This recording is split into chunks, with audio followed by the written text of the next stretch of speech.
want to put it in there? I got you. I got you. First down. Yeah. That's a first down team. It's my ball.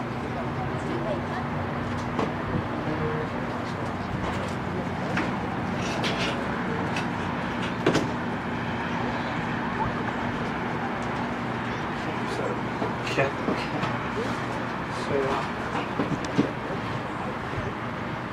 You're going to be to the right of him? No, he doesn't. He can just. Oh, okay. I'm just watching that.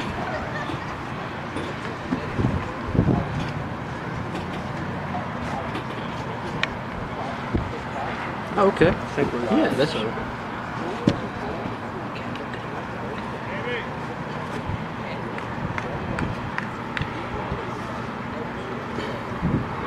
Yeah, so are you gonna stand where he is right now?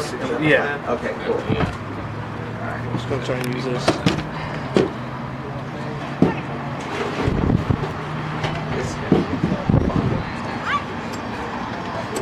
Why would they use this rule?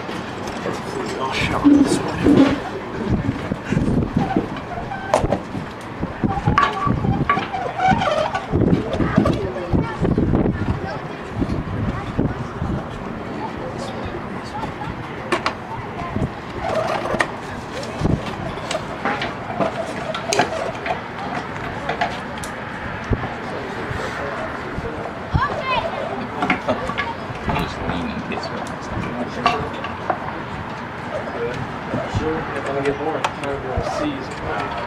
Turn this thing.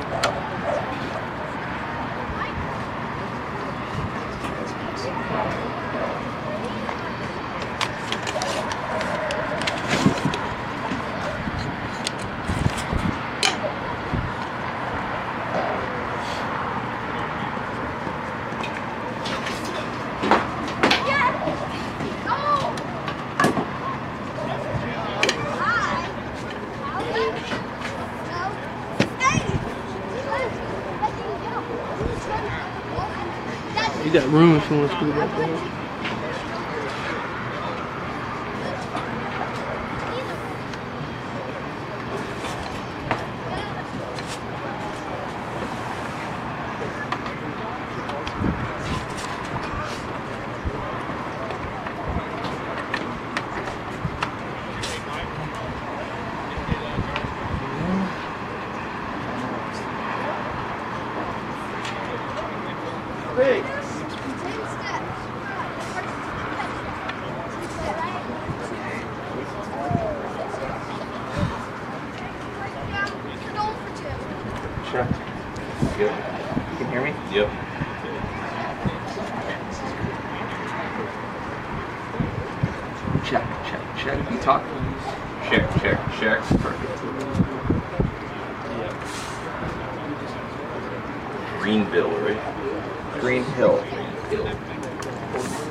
fishes out there.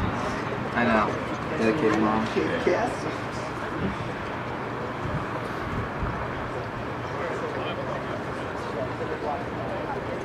The high school one was the one that was really high scoring last time, right? Seniors game? Yeah. Yeah. Well, that was 10 through 12, right? So the other one was just freshmen, or is freshman, sophomore, No, and junior? it was 10th and 11th and then seniors. They put freshmen with... Throw me that sweatshirt down that's right behind you. What's that? That blue sweatshirt that's behind you. Throw it down to Yeah. Is there a sweatshirt up there? That, I guess. That must be it.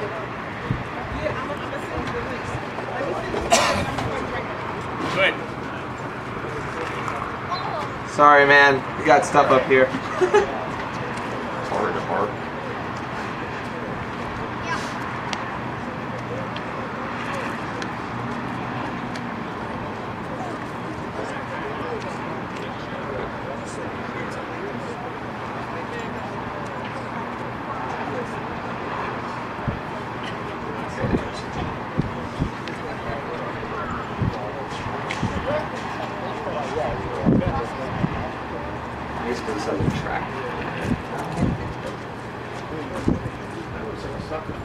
Yeah, the grass is not well maintained. Well, actually, it's not that great over there either.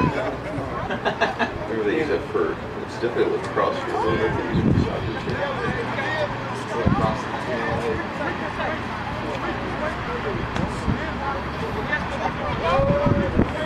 How do you want to go in? Are you want just a pre-game discussion? Probably 5 minutes before, maybe?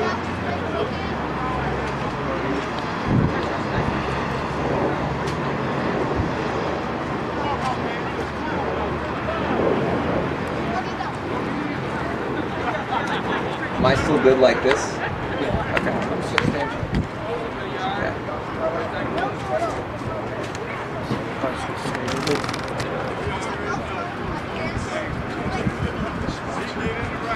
What?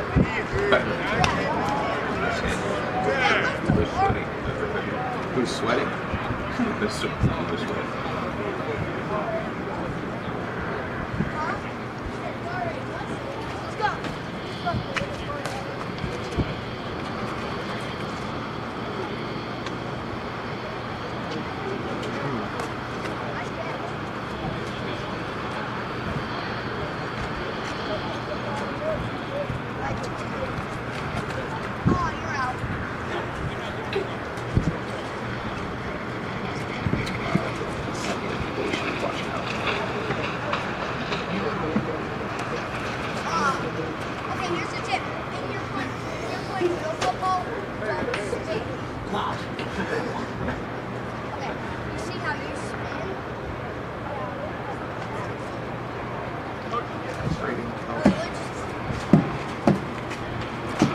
Freeman and Birden coach.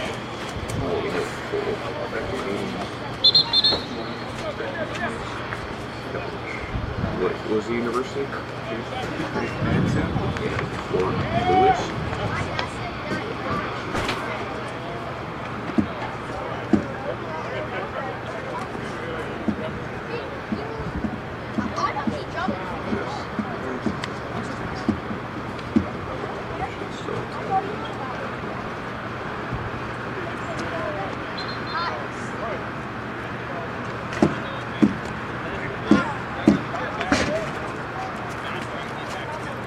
Fort Lewis University.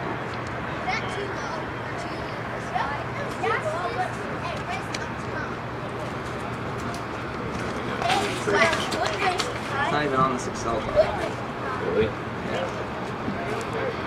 Oh, what's that text message? I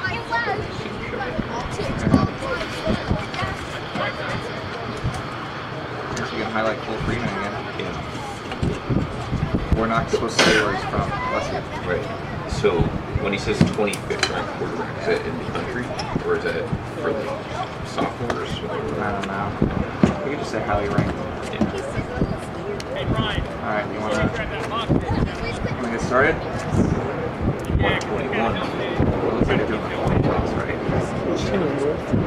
red is the south. Blue is the north.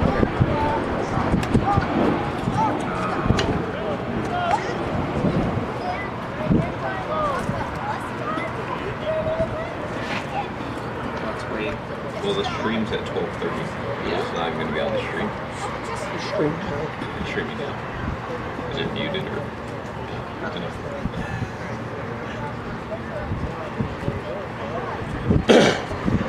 Let's wait 3 minutes. What's that? It seems to go on.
Live from Greenville High School here in Addison, Texas. I am Vince Mercandetti alongside Jake Schwartz from Stall Talk. We will be bringing you the NUC Sports All-American World Game today, a high school all-star showcase for high school football here in Addison, Texas. Jake, this is our second time through now. It'll be north versus south, just like in Daytona Beach earlier this year. South, for those of you watching on the live stream on Facebook on NUC Sports, will be in red. North will be in blue. Last time, Jake, we watched these two teams, and South had a clean sweep. It was 3 games in Daytona. It's only 1 here today for all of the high school players. What can we expect today, Jake? Well, I think you're gonna see a lot of revenge taken here by the North after a massacre committed by the South last time. You saw a blowout between the younger crowd, and then the older crews were hanging in there tight. But at the end, the South reigned supreme. And today, you're gonna see a lot of passing from the North. They got a highlight QB. This is Kole Freeman. Look for him. He's gonna be passing pretty intensely today. He's number 16 on the field. So I'm excited to see what they have. You're going to see a good offensive and defensive battle. These kids look big. They look willing. They look ready to go. A lot of different faces here. It's not the same rosters as we saw in Daytona Beach for obvious reasons. Daytona being in Florida, Addison being right outside of Dallas here in Texas. But certainly anytime you're talking about football, you're talking about South. A lot of the time, a lot of talent here in Texas, a lot of talent from Florida and all other southern states as well. We should see a pretty good battle here. Teams are getting ready to line up on both sides of the ball. They have already done the coin toss. Things will be different for this game. This is not your typical football game. For starters, we do not have hashes, so we'll be estimating between every 10 yards as to where the ball is, so bear with us for that. As we said, the players are different. There are some who have the quirky things like repeated numbers and things of that nature. There is no scoreboard, there is no clock, although the clock will be kept internally by the referees. So there is an official clock. We will give you updates as we get them every so often. We will not be keeping score, although we will let you know when teams do score. And of course, there is no real special teams game to be spoken of. There will be kicks, however, they will be marched out. There won't be kick returns or punt returns. So expect those as the rules. That's what happens with all-star games when it's high school football. Obviously, NUC always following the protocols and always producing a pretty good product, as we can expect here today. Pretty decent turnout. There are a lot of parents here in the stands. There are a lot of people in general who have made it out to the game, and the weather, Jake, has cleared up a little nicely for us today after a pretty long weekend of inclement weather. It must be the fact that we're here today, because last time, I don't know if you remember in Daytona, it was windy, it was rainy, Then about 11 o'clock in the morning, it got really nice. The sun came out, so we're hoping we get the same luck this time around. The mascot of the day, a little dog, is being walked around the track, so hopefully that'll add to our good luck here. But it looks like they are warming up, still on this nice day. What do you think is going to be the bigger of the two today? You think we're going to see a lot of defense again, like we saw in the past few games, or do you think it's going to be a high-scoring game? Well, you have to figure when you have all-star matchups like this, it's always an advantage to the defense. It's much easier to form plots for defense, form different schemes when you're just coming together. A lot of these players have only played together for the past 2 days. Many of them don't know each other. Many of them don't come from the same area of the country. So you expect that the defense has an advantage up front. Easier to scheme. Their job is to go after the quarterback. Their job is to go after the ball carrier. For the offense, it's a little more complicated. It's an abbreviated playbook. You don't have all of your plays. You're probably not used to all of them. So I would think that it's going to be a pretty defensive-minded game, although when we were in Daytona, whether it was the weather or not, and it was freezing for Florida in Daytona, we did see a pretty high-scoring game. It was not the senior showcase, but it was one of those games was very high-scoring. The other two, the South simply dominated. Absolutely, and that's a good point you brought up. You know, both coaches, we have Coach KJ, he's going to be representing the South, and Coach Drew representing the North. They only have a few days to put together a playbook and hammer out some consistent plays that the kids can learn and understand easily. So you're not going to see many trick plays tonight. Not going to see anything outside of the box. You're going to see some normal probably options, a little bit of reads, some I formation running plays, and a couple of passes down the seam and some fades. But nevertheless, last time it was a throwing affair in that late game by the seniors. So we're hoping to see, we have freshmen to seniors in this game, so all 4 grades. We're looking to see the same thing today. We spoke about Cole Freeman. One of the other things you'll notice as you watch this game, there will be a lot of position changes. So you may see a quarterback series back-to-back with different quarterbacks. The South and the North should be rotating quite a bit as far as quarterback play and other skill positions mostly. The lines tend to stay the same for the most part, but expect that again today. So Cole not the only quarterback on the roster, even for the North side. There are quite a few of them. Jake, we've seen a couple of names actually already in Daytona. Yep. Is there anyone who sticks out to you that you can kind of highlight as far as what we've seen from them previously? Well, I would actually, we talked about Kole, and he's one of the highly ranked quarterbacks playing today, but I would actually look at the opposite side. You got Tarek Shaw. He's a senior, number 10 on the South side. He had a great game last time, a couple of touchdowns. So it's going to be interesting to see these two match up against each other. But you also have a few other quarterbacks that are some juniors and seniors on both sides that'll be interesting here. I'm looking to see what the running backs have. Dejuan Birden, a late game addition. He's number 10 on the North side. He's a senior. There's some talk about him off the field. We caught up with the director of NUC Sports today, and he was telling us that he could have a really good game today. It definitely took him a little bit to get here. He had an interesting trip over here. I know he had to catch a couple of buses, but it just shows you the determination of this young man, and I'm looking to see a really good showing today from him. We also noticed Zach Davis on the roster for the South Side. He was also in the Daytona one. So the South Side's actually carrying 2 quarterbacks who have already played in one of these NUC games, which could go a long way. As we saw it in Daytona, when you're playing great players from all around the country, and that's really what this is, a fantastic showcase, and we'll go more into NUC's history in a little bit. But when you play with players from all around the country who are all-star caliber, certainly it pays off when you have met each other, you have played with each other, and you played in a game like this when you're playing against that caliber. This isn't your typical high school versus high school game. These players have paid to be here.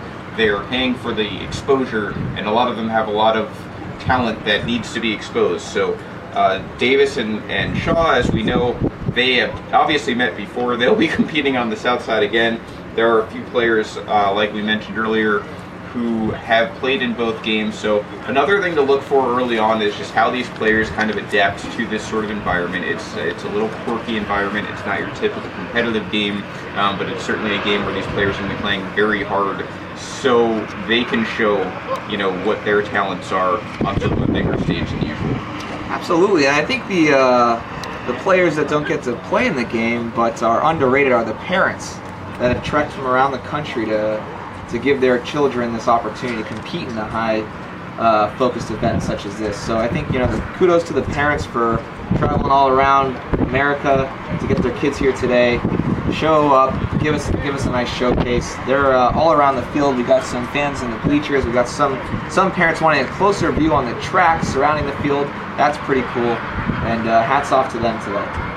If you are listening, feel free to comment in on the Facebook feed. If you go into the NUC Sports Facebook page, you will find a live stream. Feel free to root for the teams there. Feel free to add your own commentary as well, so we can sort of have an interactive community. And that's really what NUC is all about, is an interactive community. As we saw in Daytona, it's a very closely knit organization. They've had a lot of talent come here through the years. If you watch the NFL playoffs, we saw at least 2 quarterbacks who have played here before, Marcus Mariota and Blake Bortles, among a slew of other talent, Jake, if you remember any other names. Johnny Manziel, Eric Ebron. Eric Ebron. The list goes on and on. There have been many, many NFL now talent players who've played in this exact game or game like it through NUC and are now in the NFL playing on the highest and the hardest stage. So anyone on this field today can have that sort of ability. That is why they make this sort of commitment, and we're excited to see what they have to show for the next couple of hours as we get started in just a short moment. It is 12:33 Central Time, 1:33 Eastern Time, and we should be getting started any moment.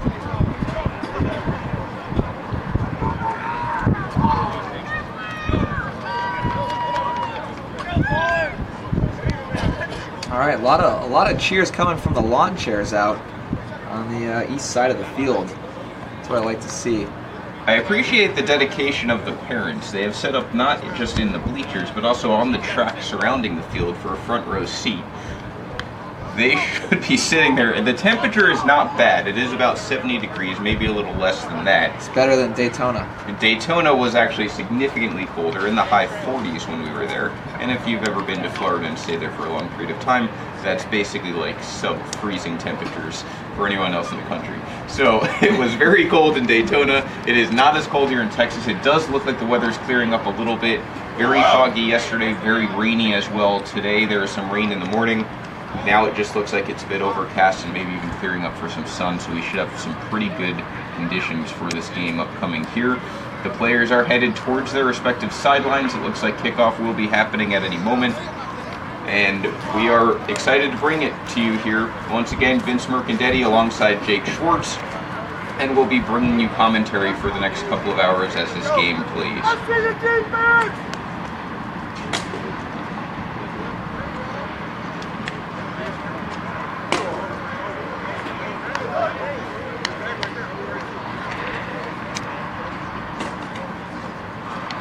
Looks like we're about to get started. It appears that the North has started with the ball from the coin toss.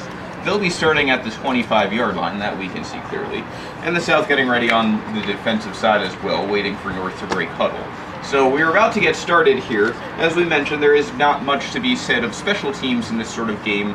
They are skipping that and just starting the ball safely wherever they can, depending on the situation. For kickoffs, I believe it's the 25. For a punt, it may be the 20. We'll kind of see that as the game goes on. And we are about to get started here.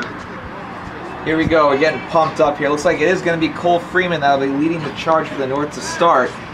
This young man is really impressive. He's got a lot of tools here. Look for him to throw the ball. He can run the ball if he needs to. Last time around, his offensive line kind of slipped and didn't really give him some good protection, so he found himself running around all game. Let's see if it's a different story today so we can see that arm toss the ball down the field. We had a chance to speak with Kole earlier this week, and he did tell us there is an adjustment period when you're in this sort of game. He is not used to a lot of the receivers. He actually had more of them in Daytona that he was familiar with. But it is an adjustment period. As we mentioned, there is an abbreviated playbook. You're not going to see all sorts of trick plays likely from the offense. You're going to see 5 to 10 really steady plays, and they're going to try to just execute them better than South and South. Kole is set up out of the shotgun. He has a running back there with him. And there are 3 wide receivers, now 1 in motion. Kole with the handoff. It's going to be up the middle, and it's not going to be much of a gain. South with a nice stop. It's a gain of maybe 1 yard. And we're going to have a 2nd and 9 upcoming. Massio Love on the carry there. He's the running back to start. Here we go. They're going with hurry up again. Same thing last time from Kole. This is very interesting to start. Offense trying to get an advantage early, trying to make the South have to act quickly as opposed to think. Kole out of the shotgun again. It's this very similar setup. This time he's going back to pass. He has an immediate rush, and he's going to be brought down. Now, Freeman was able to bring his tackler a little bit, picks up about 4 yards. So we're going to have a 3rd and 5. The ball's at the 30-yard line on the north side. But a nice tackle and nice penetration from the south keeps it, and it looks like they're actually going to mark it about the 31. So it's about a 3rd and 4 coming here. Well, Mark Buhadar was untouched on the outside there. Skated around the edge. No one grabbed him. He's able to get a hand of Kole's jersey there to bring him down. Still a 5-yard gain nonetheless. Kole out of the shotgun, has a running back with him as a blocker. He's going to hand it off on 3rd and 4. He's got a little hole, and he's going to get all the way through. It's going to be a first down, it looks like. The ball is to the 35-yard line. It's a pickup of about 5 and a first down for the North. So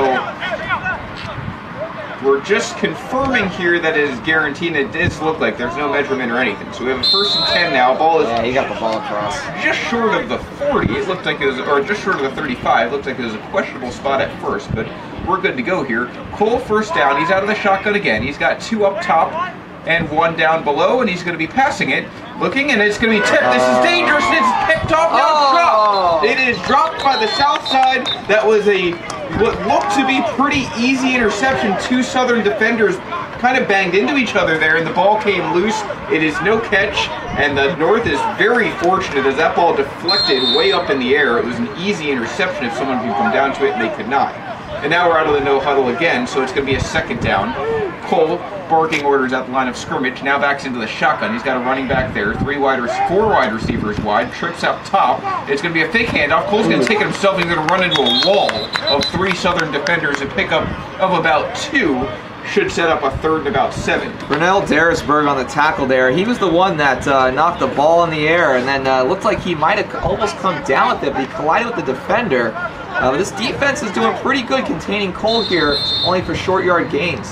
Boy, doesn't Kole look a little bit more poised than he did last game? He had enough of that hand towel. He just chucked it about halfway through the field. So the hand towel is down at the 24. North is at the 34. And here they go. And it's going to be, it looks like a false start. They're at the 36, actually. It is a false start against the offense. So that's going to back up the North even more. Probably back all the way to about the 30. And they need to get to the 45 for first down. So it should be about a 3rd and 15 if we're counting correctly. And this, you would imagine, is going to be a pass here, Jake. Well, you got to go for the pass here. You know, that's the tough thing with doing hurry up. When your offense is required to go to the line quickly and you're sending guys in motion on hurry up, I mean, it's prime for your offensive line to jump off. It's really tough to get a hard count out. Kole out of the shotgun again. That seems to be his preference. Once again, barking orders at the offensive line. We have now 5 wide receivers. It's an empty backfield. Kole back to pass. He is indeed passing. He's looking. He's got a little pressure. He's going to throw on the run. He's going to be caught by number 2 for the northern side. It's a first down and then some. He gets across midfield, across the 45. It's a first down to the 43, and the North has a new set of downs. Going to be a little 3rd and long. Great pass play over the middle, slant toss, and that was to Yaron Taylor, the senior. He's number 2. That was a great catch, get some extra yards there in a line of traffic, put his head down, able to come up the ball. That'll get you a first down. Big gain. Ball is spotted roughly at the 42. So North now in South territory. It's a bad snap. Cole's got to go back, and he better land on it, and he does. So a nice job landing on it. The snap was errant. It was over Cole's head, and that's going to back the ball all the way back to the 41. So North had a taste of the Southern territory. Now they're pushed all the way back, and you have a 2nd and very long after the snap. It's about a loss of 15 on the play. Oh man, that's how you kill your momentum. And a long 2nd down after a beautiful pass play. They're going to have a few more of those pass plays if they want to get back in the South territory and over that first down marker. It should be about a 2nd and 29 here. So it's a loss of roughly 17 or 18 yards. Cole a little bobble there. He's back to pass. He's just going to drop it off number 27 north side. He's got some room to run. Back into Southern territory. Takes a hit and stays on his feet to about the 45. Impressive running for number 27 there. It's a pickup of about 15. Massio Love, an early factor in this game. He's had a couple carries for about 4 or 5 yards each. On that, it was a screen pass to him on the left side.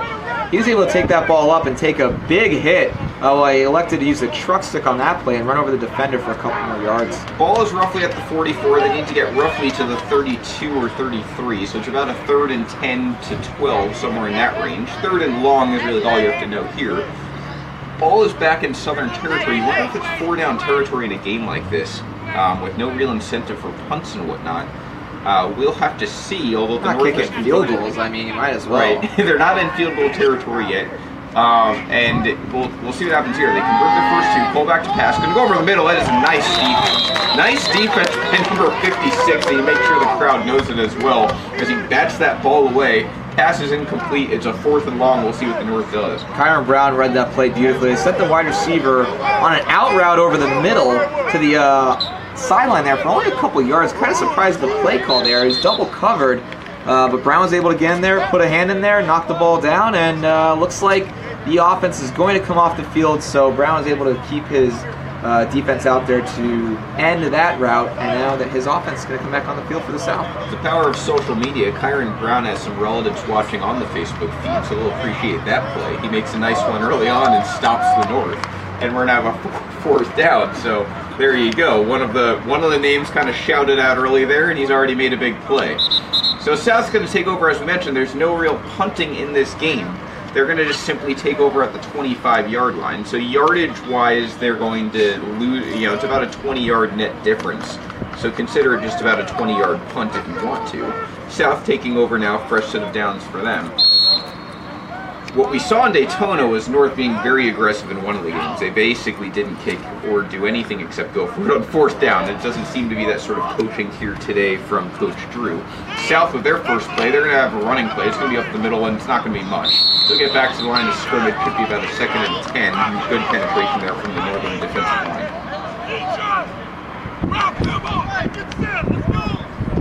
We have, I'm trying to see if that's Silas Montgomery, I believe it is, number 45. He's a junior. He's a big running back. He's standing out there with the offensive line and looking like he's one of them. So look for some power runs from him, shades of LeGarrette Blunt. Out of the shotgun now for the southern side, runner in motion. Whoa. Handoff number 17. He's going to run this to the outside. He's going to hammer. A hard hit. That'll be celebrated by his teammates. Ball gets to about the 30. It's a pickup of about 4 and nothing more, as he was stonewalled on that run. Well, some trickery play there. By that was Anthony Stafford Jr., the quarterback that's in right now. He caught the ball and quickly shoved it to number 17, who shares the number Darius Moore, who gets popped right over the bottom of our screen. What a hit by the defense there. So back out of the shotgun now is Anthony Stafford Jr. 3rd down on this play. It's a fumble. He recovers and he falls. That's going to be it. And a nice, a little bit of a harder tap than maybe wanted. But number 85 of the North with a nice technical sack. It's going to bring down a 4th down. You would think that the South's just going to give the ball away here. Well, freshman Ben Reed, even though he kind of was gifted the sack there, he was able to push the offensive line back on that play to create some pressure and cause Stafford Jr. to kind of just make a decision to take the ball and go head to the ground for the sack. But the long snappers, or the centers, not really having a good game so far. High snaps, low snaps. It must be the ground maybe from the rain yesterday, but they're going to have to figure out how to control that ball if they want their quarterbacks to march down the field. Ball could be a little wet. We have seen a lot of bobbles here early on. We saw the high snap on the northern side. We saw a botch snap there on the southern side. We saw a Kole bobble, one of the snaps. So, yeah, definitely something going on. The ground may be a little wet. As we mentioned, it was inclement weather here all weekend. But the North takes over. They're going to take over now at the 41. So it looks like they just mirrored the field and gave the North back the ball.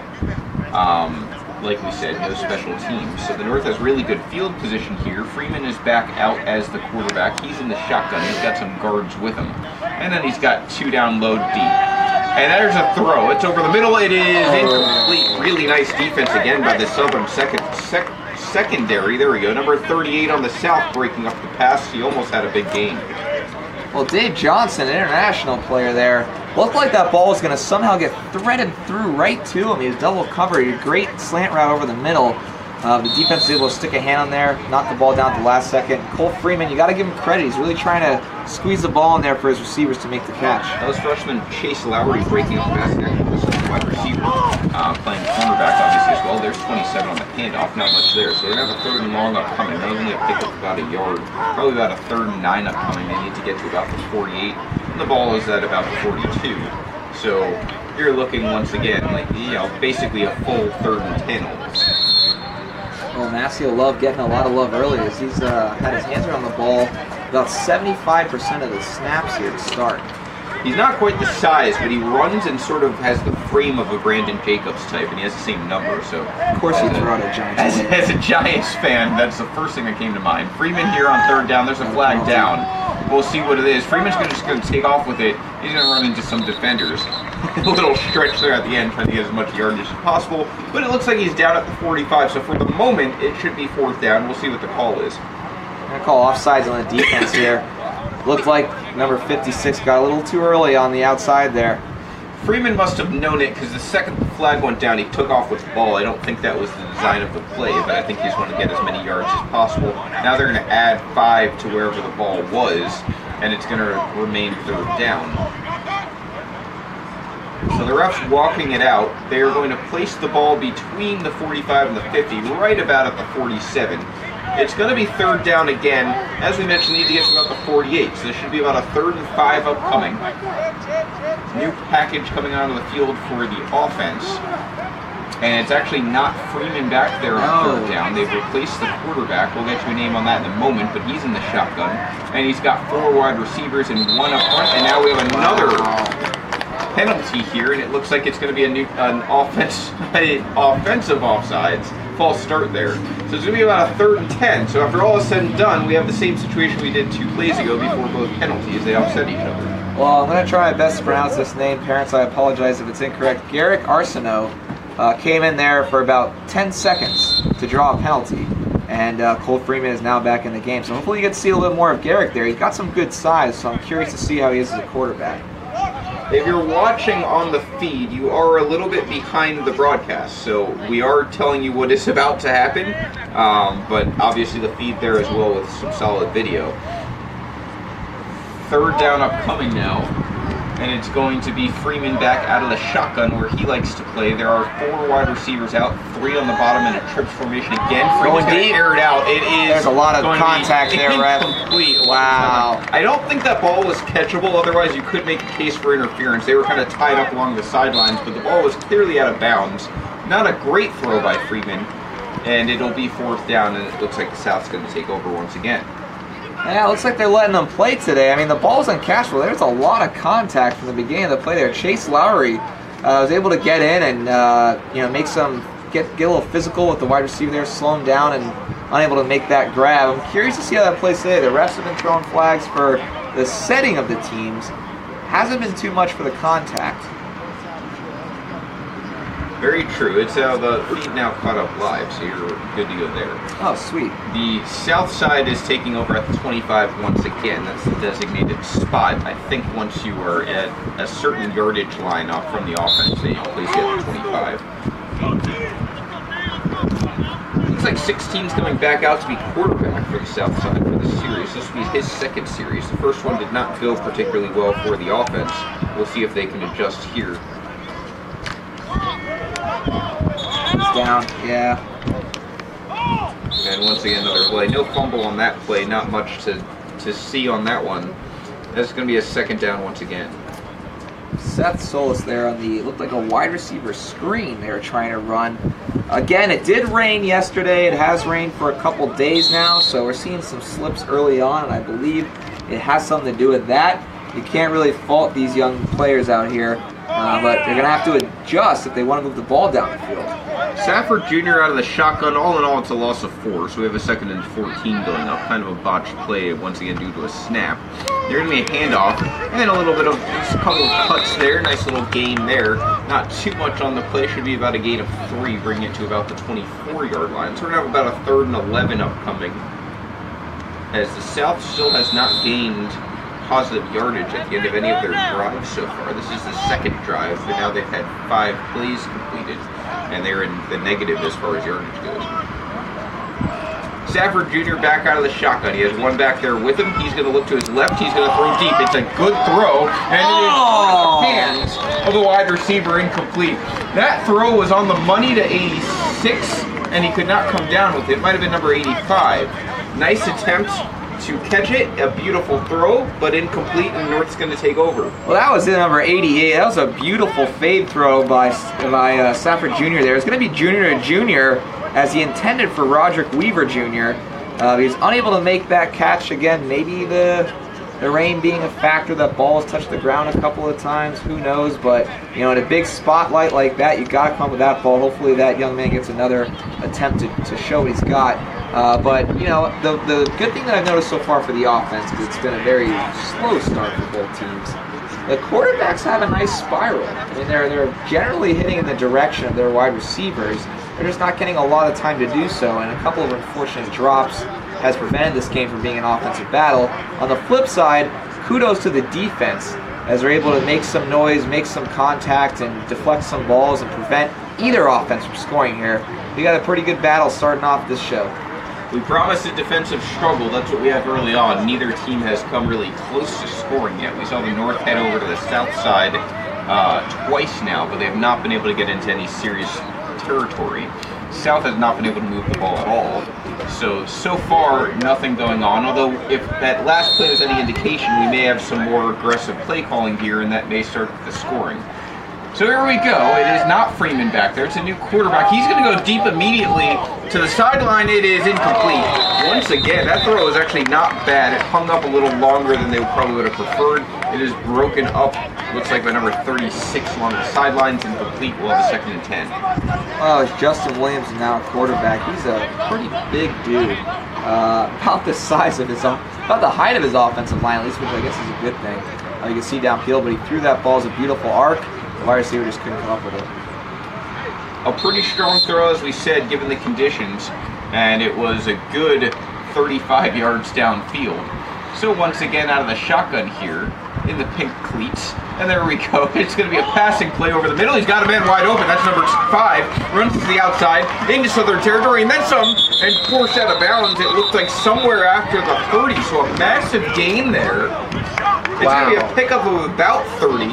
And the North now is threatening inside Southern territory, and they're going to mark it at about the 28-yard line. So a pickup of over 30 yards, about 33 on the play. That was a gorgeous play call for man defense. The running back ran a little hook out to the right, and the defense bit on it and thought they were going to be running it, but not at all. It was a fake throw downfield towards the sideline.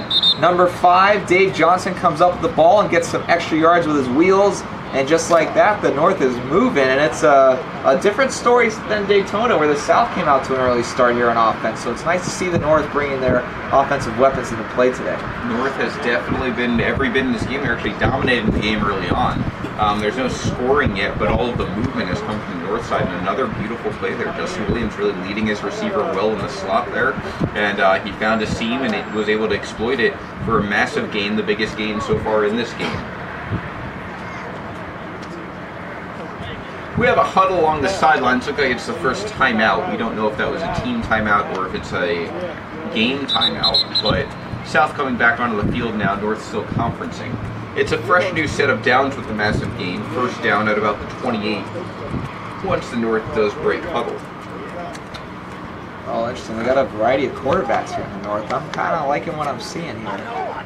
I would leave Williams in. Yeah. You leave Williams in at least for this drive, and see what he's got. Freeman has not been bad by any means either, but Williams obviously in touch with his offense right now. It's been a great drive so far, and it looks like they're actually going to switch it over.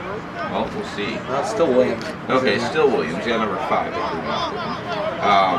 It's got. It looks like it's going to be.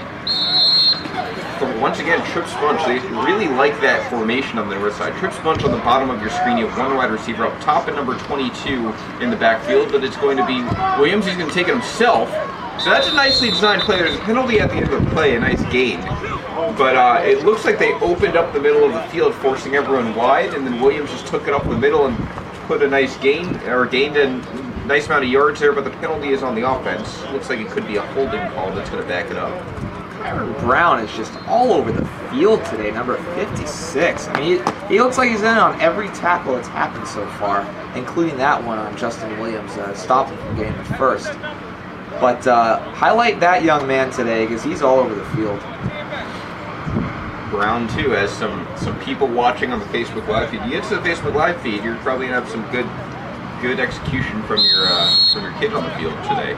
As all the parents watching seems like their kids are making nice plays. So here we go. The penalty was indeed on the north side. It's going to back them up past the 35 to about the 37. And they need to get to about the 17 for first down. So those offensive holdings going to be a first and 20. The gain would have been a first down, it looked like, but because of the holding, we'll have a replay of the down and a loss of 10. And once again, teams are going to head over to their sideline. So a little bit of a slower pace here, and we'll see what happens out of this huddle. But Jake, what do you expect so far? I mean, the South has not nearly had the same type of pressure, I think, as we saw maybe in the Daytona showcase. Offensive line here on the north side has been really strong so far, I think. Well, on the ironically, in the Daytona side, you saw a lot of nickel packages, a lot of zone packages, or zone defense, I should say. They were able to contain the quarterback, and they rushed 4 off the line. But today, we're seeing a lot of man coverage from the South. So I think that's what Justin Williams is taking advantage of right now. He likes the size difference in his big wide receivers over the middle, and he's exploiting that all day. So I think that's what the difference is. You're seeing a lot of man coverage today. I don't know that they can keep up with the size difference or the speed difference for that matter. We'll see if they can adjust and maybe throw in some zone packages. We've seen a lot of pressure from the ends from the South, and it almost seems like it's by design on the northern side, because every time the South comes with pressure on the corners, North seems to run the ball or move the ball up the middle, so they haven't been able to quite master both sides of it. It's going to be a second quarter, I'm sorry. The first quarter has now expired. There's no score, so we did get the notification for that. So through one quarter of play, it is 0-0, although the ball has mostly been dominated by the northern side. Just haven't been able to touch it pretty yet. Let's see, Justin Williams. So Justin Williams, he's number 4. Dave Johnson, the young gentleman who caught that long pass over the middle, number 5 is a wide receiver. I'm going to highlight him on this play because I feel like they're going to go right back to him. Williams out of the shotgun, trips bunch up top. He's going to look deep to his left. He's still looking. Now he's going to take it himself. He's got a little hole to do it as well. He's going to get across the 30. A hard hit. 2 Southern defenders just drilled him up top. Didn't look like it was helmet to helmet by any means, but definitely a hard hit. Ball's going to be inside the 30. It looks like he made it all the way with his long frame to about 25. Back to the original line of scrimmage. Should set up about a 2nd and 10. Oh man, no fear in this guy. Taking the ball up the middle for an easy first down, but still just met the defenders head on, and he actually pressed them forward. So this guy can do it all. Justin Williams' intensity is ready for this game. For sure.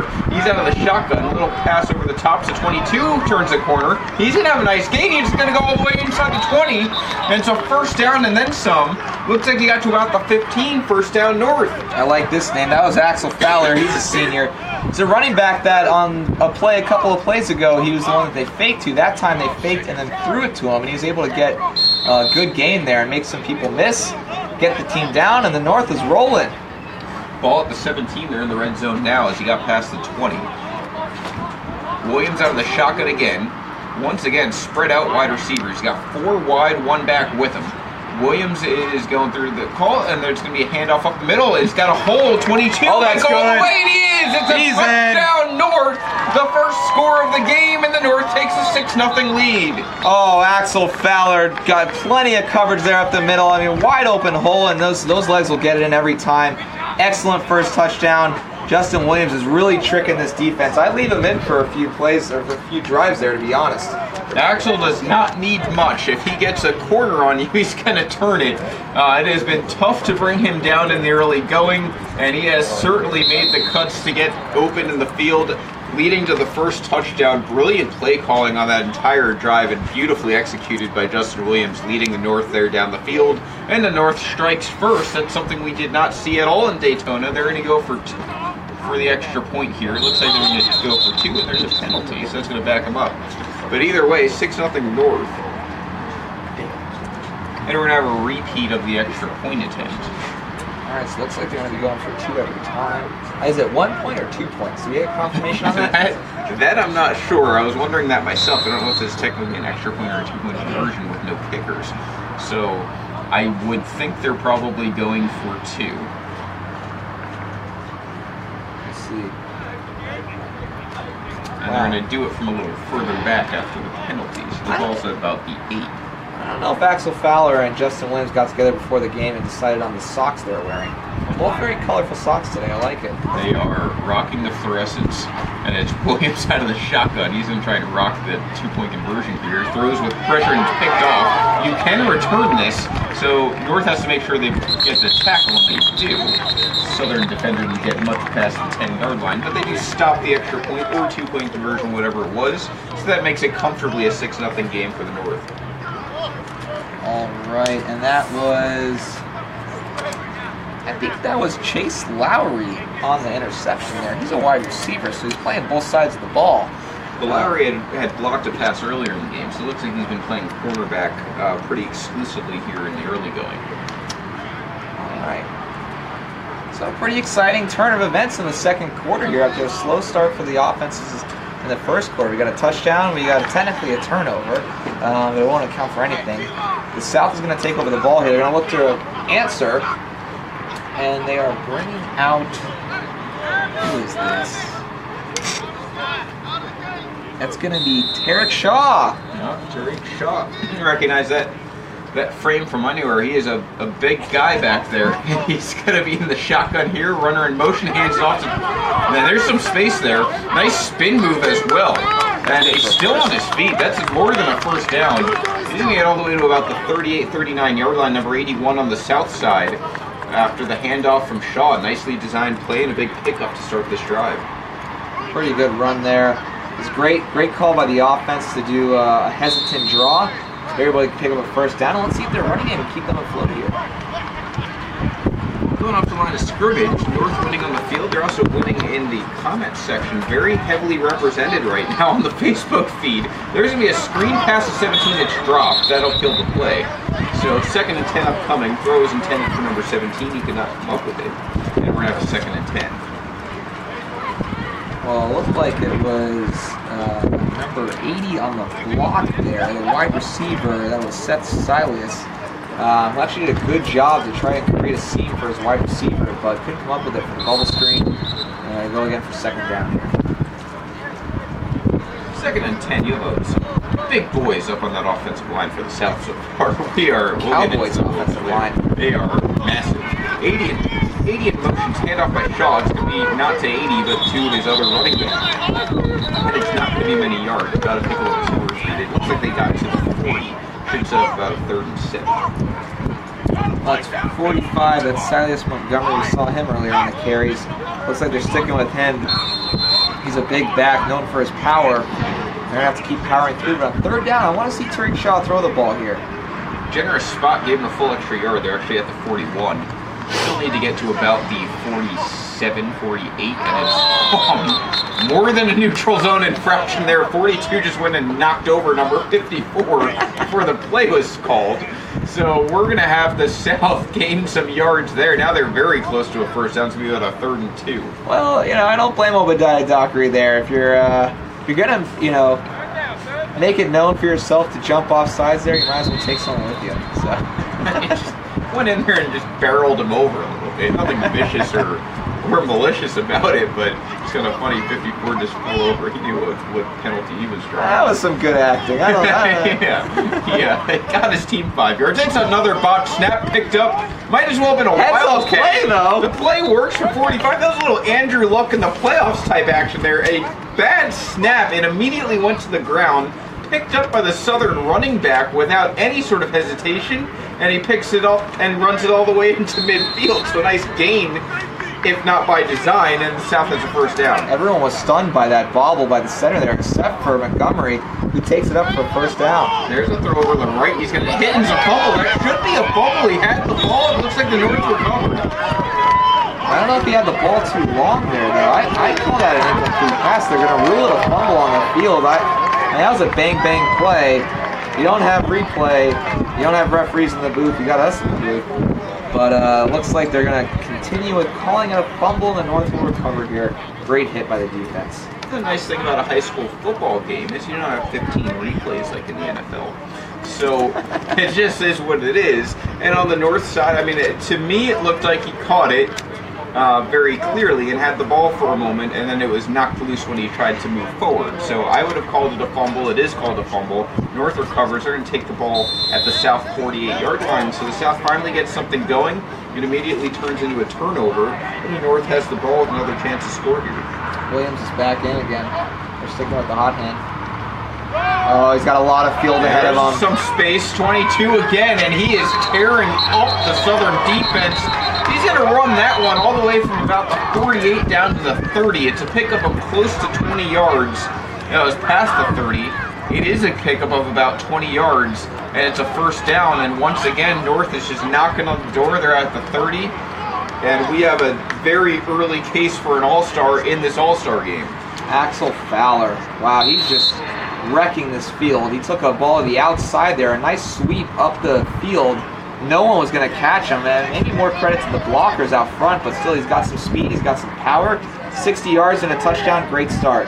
Williams and Fowler have absolutely developed a rapport here early. It's another handoff, and he's going to push the pile. I mean, if you're a scout in the stands watching Axel Fowler in this game as he picks up another 7 yards or so, is there anything lacking in his running game so far? He has turned corners, he's had bursts of speeds, he's carried piles, he has exploded out of the backfield. He has done everything right, including the only touchdown in this game. I can't find a hole in this game. He's finding holes, but I can't find a hole in this game. Another handoff, why not? And he's going to push his way over the 20, good for a first down. So he didn't need much, he didn't get much, but it was enough for a first down. And for the second time today, the North is in the Southern red zone. Well, it's starting to get a little windy out right now on the field, but that's not stopping this tandem. This grouping of Fowler and Williams here is something special to start. And we'll see how aggressive as the wind does pick up. We'll see how aggressive the North is if they stick with this tandem or if they want to just go back and get other players some playing time. We'll see how much it is about the winning. That's a pass over to Fowler, who also has good hands we've seen early on, but there's a flag down. And it was very early on. It looks like it's going to be an offensive holding. So that's going to back up the drive a little bit, 10 yards to about the 30. And it's going to set up a 1st and 20. I do think Fowler and Williams go to the same school. So I think that's why you might be seeing a really good chemistry between the two to start here today. They're wearing the same helmets. They're from the same state. But they're both looking pretty sharp, like they've gelled before. And I believe they have. I was suspicious. I mean, even if they were in the same state, I was suspicious because it's just that. I mean, they're very similar. They're very in sync with each other early on. We haven't seen it, and we don't expect it from any other tandems in this game. But it's very possible that they are teammates and have done this before. That's a bad catch there. So Fowler makes a mistake. He's going to look, and now he's going to throw downfield, and it's picked off. Too aggressive. Nice play by the South, intercepted 38, and they take over. So both teams now have a turnover. That play was a disaster from the start, and it only got worse as now it's a turnover altogether. Well, that's technically Chase Lowry's second interception of the game. He had one when they went for extra points. I was ready to actually say how incredible and athletic that play was by Williams to keep the play alive and go deep for his receiver, but you can't fool Chase Lowry. He is a receiver, and he knew where he was going, so he read that play beautifully, made the catch. He's got a second interception of the game to get the South back in things. We saw shades of Andrew Luck early on when there was a botched play picked up for a nice gain. Now we see shades of Ben Roethlisberger. Great job by Fowler to extend the play after the botched snap. He had to run down the ball, pick it up, escape some tacklers, but then he throws it down the field a little short and it's intercepted. If it had been completed, it would have been a superstar play. But since it wasn't, the South has the ball. And now it's Shaw going over the middle, and it's incomplete. And the wide receivers on the southern side have struggled early on here. Yeah, they need to get things together here. Tarek Shaw and his other quarterbacks, they've been making beautiful throws. That was a great read for a slant over the middle. Looked like they were going to be able to connect there for a nice 25-yard gain. Wasn't able to, and they're dropping balls left and right here. Get some stick on those gloves. It was the north side in practice earlier this weekend, and there was worry there as the northern wide receivers were struggling, but they've had the good hands early on here. South has really struggled, and there's a man down on the northern side on the far sideline. So medical staff and immediate police sirens, we hope that's not related, but the medical staff coming out and they're going to take a look at him. I mean, this is either the greatest medical Yeah, I don't know if you know that there's that serious of an injury. If there is a man down, we're gonna wait to see what that is. Looks like he's grabbing his head area. Kind of tough to see it as across. Could be his leg, though. I think he's just grabbing his head. Kind of worried about what's happening to his leg. We saw a couple of injuries last time we were out here, and you hate to see something like this happen when these gentlemen are coming out and trying to, showcase their talents. Unfortunately, in a game of the sport of football, a lot of physical contact, a lot of competition. You're going to get stuff like this that happens, but hoping this man can get off the field and maybe get back in the game. We'll see how serious it is. I think you are right. It looks like they're stretching on his leg. I mean, it could be a cramp or it could be something more serious, but as you said, injuries in football kind of come with the territory. The parents know about it, the players know about it. He's getting up under his own power, number 66. So hopefully it's a minor injury. I mean, he's headed to the sideline, but on his own power, and he looks plenty coherent and ready to go. So we'll see when he gets back in the game. But play will continue. That was E.J. Hodges Junior, number 66. He looks to be okay, though. He's walking around the sideline. That's a good sign. He's anything like me when I played sports. I just want a breather. So we hope it's something as not serious as that. But Shaw now back into the game. He's going to handle off. It's not going to be much. Now it looks like I have no idea what just happened, but the South's going to make a nice gain out of that and get near a first down. I mean, did the ball fumble? Was it a handoff? What happened? I think he had temporarily ran into his offensive line, then did some dancing, some hefty footwork, and was able to barrel out of the pocket for a good gain. Are they calling that? Yeah, they're gonna mark it down. That is a gain of 9 on the play. Great play by the running back. Wow. Or a gain of 9, yeah. So with the penalty earlier, it's a 3rd and long, but a nice play there. Shaw's got a lot of running room. Le'Veon Bell, and Shaw's going to get an easy first down there as he kind of scrambles off to the sideline. To bring you back to the full picture, the ball is now at the 30-yard line for the South. It should be a fresh set of downs. There was a lot going on those last few plays between the injury and the botched snap and the tornado move by whatever happened on that previous play. Yeah, it reminds me, Le'Veon Bell, one of the best in the NFL, when he goes to a hole, it's completely sealed, so he just backs up and goes to a different one. That's what we saw on that play. Now Shaw, great pass to 17. So that's an example of a poor throw from Shaw. He usually makes good ones. And a catch by 17 who had the drop earlier, a sliding catch. It's going to be close to a first down. Pick up about 9 seconds and short from coming up here. Darius Moore on the catch there. He ran it was like an out route and then an inward slant after. And Tarek Shaw was able to hit him for 9 yards. His name's been said several times today. This could be a go-to receiver. There's a handoff to 22. He's got a lot of room. Go, big boy. All the way into North Territory. Tackled right around the 40. There's a flag down at the end of the play. It's a big gain for now. And he had just a behemoth, number 74, with him as a blocker there. And we'll see what the call is. They're going to call a roughing the passer there. It looks like Shaw went down after the play. I don't know why they would, but 22, Desmond Brown, starting to make a name for himself here. He said, all right, Mr. Axel Fowler, anything you can do, I can do better. And he's been all over this field here trying to bring his team, the South, back into this game. He's hungry and they're feeding him. It was Joshua Thomas, the lead blocker on that play, just kind of shoving some people out of the way. Turning the play. He's a big boy, one of the big ones that we mentioned. 74 and 64 on the Southern offensive line. Stalwarts there on the corners. 74 being Joshua Thomas and 64 being Keanan Lawrence. So that look for them. You get a play like that when there's some open field and they're loose. It could be a big gain. It's going to be very difficult to get past those two bodies. Absolutely.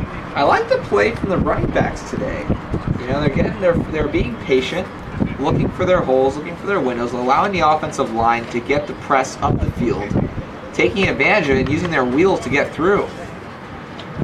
In a game like this, you would think they might gravitate more towards running. Not that the quarterbacks aren't talented enough to make plays happen, but it's kind of inclement weather. They've had a lot of issues snapping the ball. Football may be wet. by the looks of it. We've seen a couple of throws that maybe weren't the best grips. It would not surprise me if we went running heavy here because it's worked. I mean, both offensive lines have done a great job so far opening up holes and blocking for the running backs. Well, the South has got a score here. I think we're running out of time in the second quarter. We don't have a scoreboard, so it's tough to tell, but they're going to have to get moving if they want to put some points on the board before the half. It feels like it's headed towards the end of the second quarter. For the South, they have to feel like they're looking for a touchdown here as they're at the 25-yard line. It's a 1st and 10, so a fresh set of downs. You have Shaw back there, and he's back there with his favorite target. He's going to run to the right. This is a design play, and there's a flag down. Shaw's going to get a first down to the 10. Or to the 15, and we will see what the call is here. The flag came out pretty early. Yeah, there's like It's 3 a holes holding on that play. on the offense. There may have been 3 holds. The offense might have had more of them. So that's going to back the ball up now pretty far. So instead of a 10-yard gain, it should be about a 10-yard loss with the penalty. And we will see where it's marked. Tarek Shaw, he's a very interesting runner. He's very fast, but it looks as though he's like lazily running the ball when he runs. But he's very fast, which is interesting. We're going to go with effortless as the synonym we'll use for his play calling. Shaw from about the 40 is going to run, and he's got some room, and it unfortunately slips there, not much. It's a 30-yard line. The ball was set up at about 35. Shaw was back there. He runs a gain of about 5, modest gain. They need to get to the 15 for a first down. It's going to be a second down from the 30. So all in all, it's going to be a 2nd and 15 after the penalty and after the run. Well, just as I was borderline insulting him, man. He ran the ball and And get snap again. Shaw falls on it, but a lot of problems from the centers on the south side today. Shaw kind of has to fall on his sword there, and it's going to be a 3rd down and a timeout from the south side. That one we understood from the referees. So it should be, when we come back, it should be about a 3rd and 15 maybe. The center's got to get their act together. I mean, you had a beautiful drive, really initiated by the running back there.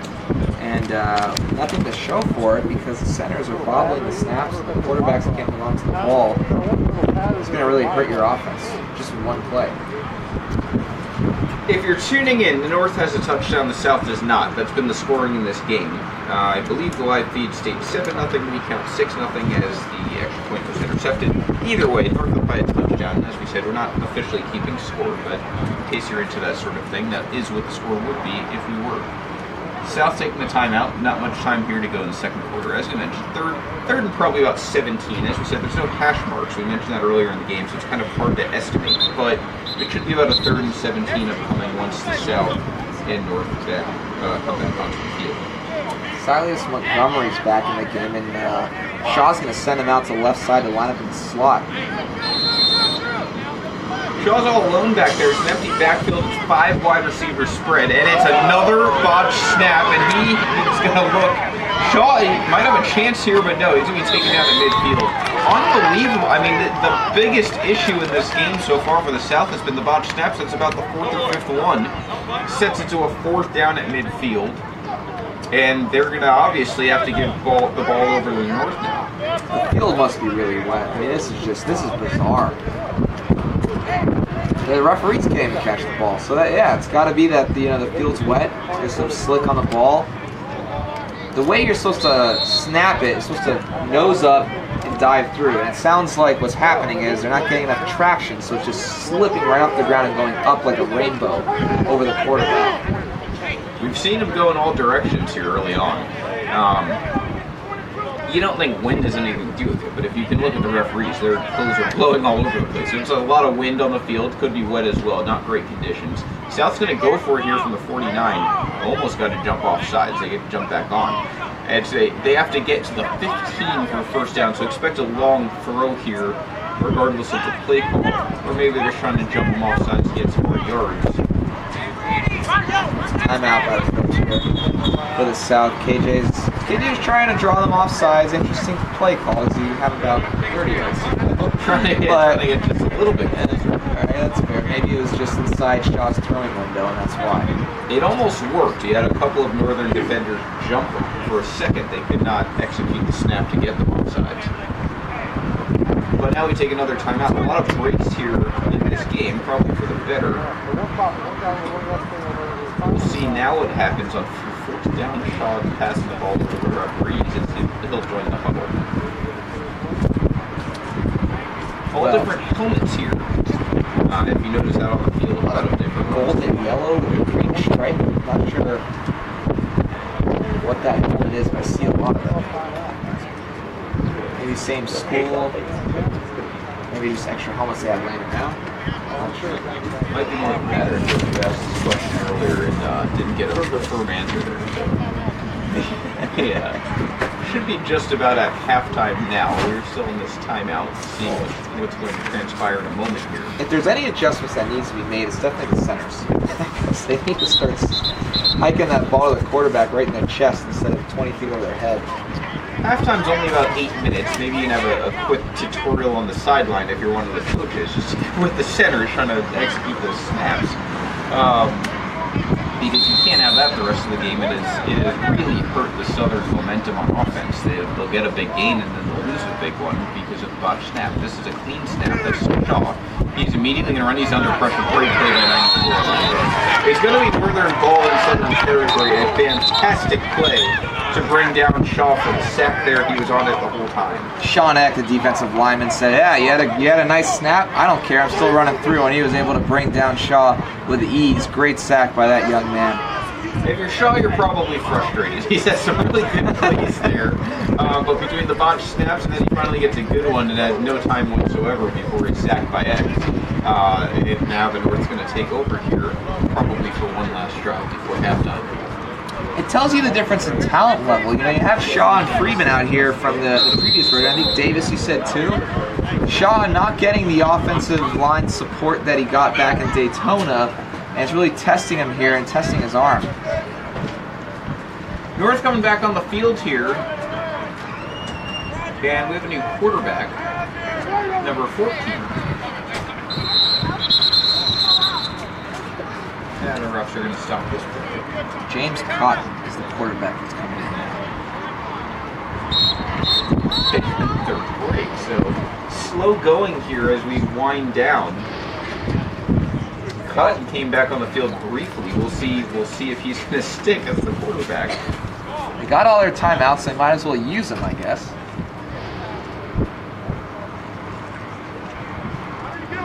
Yeah, we don't know how many timeouts they've actually used, but it seems like it's been their allotment. Well, the theme of the first half has been running game, timeouts, and oversnap balls. Both teams a turnover as well. I mean, we're not counting the point that was intercepted, but the North does have an interception, and the South does have a fumble. One turnover each. One score combined. That was by the North on Axel Lowry's touchdown, or Axel Fowler's touchdown. Well, on both sides of the ball, you're probably looking at Axel Fowler as the MVP of the first half, and probably Chase Lowry on the defense for the South for the first half. Both off to fantastic starts. We have 4 teams still in the game. Why not combine their names? Yeah, seriously. Cotton's going to go on a screen pass to 1. It's a flea flicker that's faked. Now it's number 1. Boy, that was a play that had a lot of potential. That's what we were talking about. There's not a lot of trick plays in the playbook that looked like it could have been 1. No one was open. It turns into about a 3-yard loss. You know, Brunel Daresberg, I'm happy for him, but he spoiled the fun there from that play. Looked like it was going to be a flea flicker to pass from number 1 wide receiver, but Brunel Daresberg said, got in there, made the tackle, great heads-up play to follow the wide receiver out, and it looks like that will be the end of the half. So wanted to go downfield for one last heave, didn't get it in. We have reached halftime. We will be back for the second half. The score for now, North 6, South 0, and we will be back in the second half here for the NUC Sports All-World Game.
And we're back here at Green Hill High School in Addison, Texas for the second half of the NUC Sports All-World Game. This is Vince Mercandetti. I'm alongside Jake Schwartz of Stall Talk as we bring you the announcing for the second half of the All-Star High School Football Showcase, North versus South game. Jake, we had a North touchdown in the first half. It was the only scoring. 6-0 North as we start the second half. What can we expect here? Well, hopefully we can expect to see the centers understand how to snap the ball back to their quarterbacks so we can see a much high-scoring affair. If I'm either coach, I'm telling my centers to figure out how to get that ball dry and not wet, snap to the quarterback, and get the offensive ball. It was a major issue in the first half. It stalled particularly a lot of plays on the southern side, a lot of drives on the south side, unable to score because we would see 5, 10, 15-yard losses. We probably counted in total about 6 or 7 botched snaps in the first half. We'll look to see if that changes in the second half. Other than that, a lot of nice plays by the defense as well to keep the score down. And we see one here, and we have already a wild first play here in the second half. So an attempted pass batted in the air, caught by a different receiver on the south side. All in all, not much. It's a gain of about 1 or 2 yards. It's going to be a second and long. I think it was Marcus Mariota again back out there, because what happened was Charles Mutter threw the ball, it got deflected, and he caught it off the deflection of the defensive lineman and took the ball forward for a few yards. So he caught his own pass. I like that. Very efficient. Does not even need receivers if he can do things like that. 2nd and 8 upcoming out of the shotgun here. Oh. And that's not on the center. It is a bunt catch and then a massive hit. And number 19 loves it. There's no flag. Was there a turnover as well? It looks like there's a fumble on the play. Garrick Arceneaux just completely destroyed the quarterback there. That was incredible. Charles Mutter's up. That's the good news. The bad news is there is a couple of defensive line down for the north side. But wow, what a response after that botched handle from the quarterback. Let's try and unpack what just happened on that play. It was a 2nd and 8, Mutter, as you mentioned.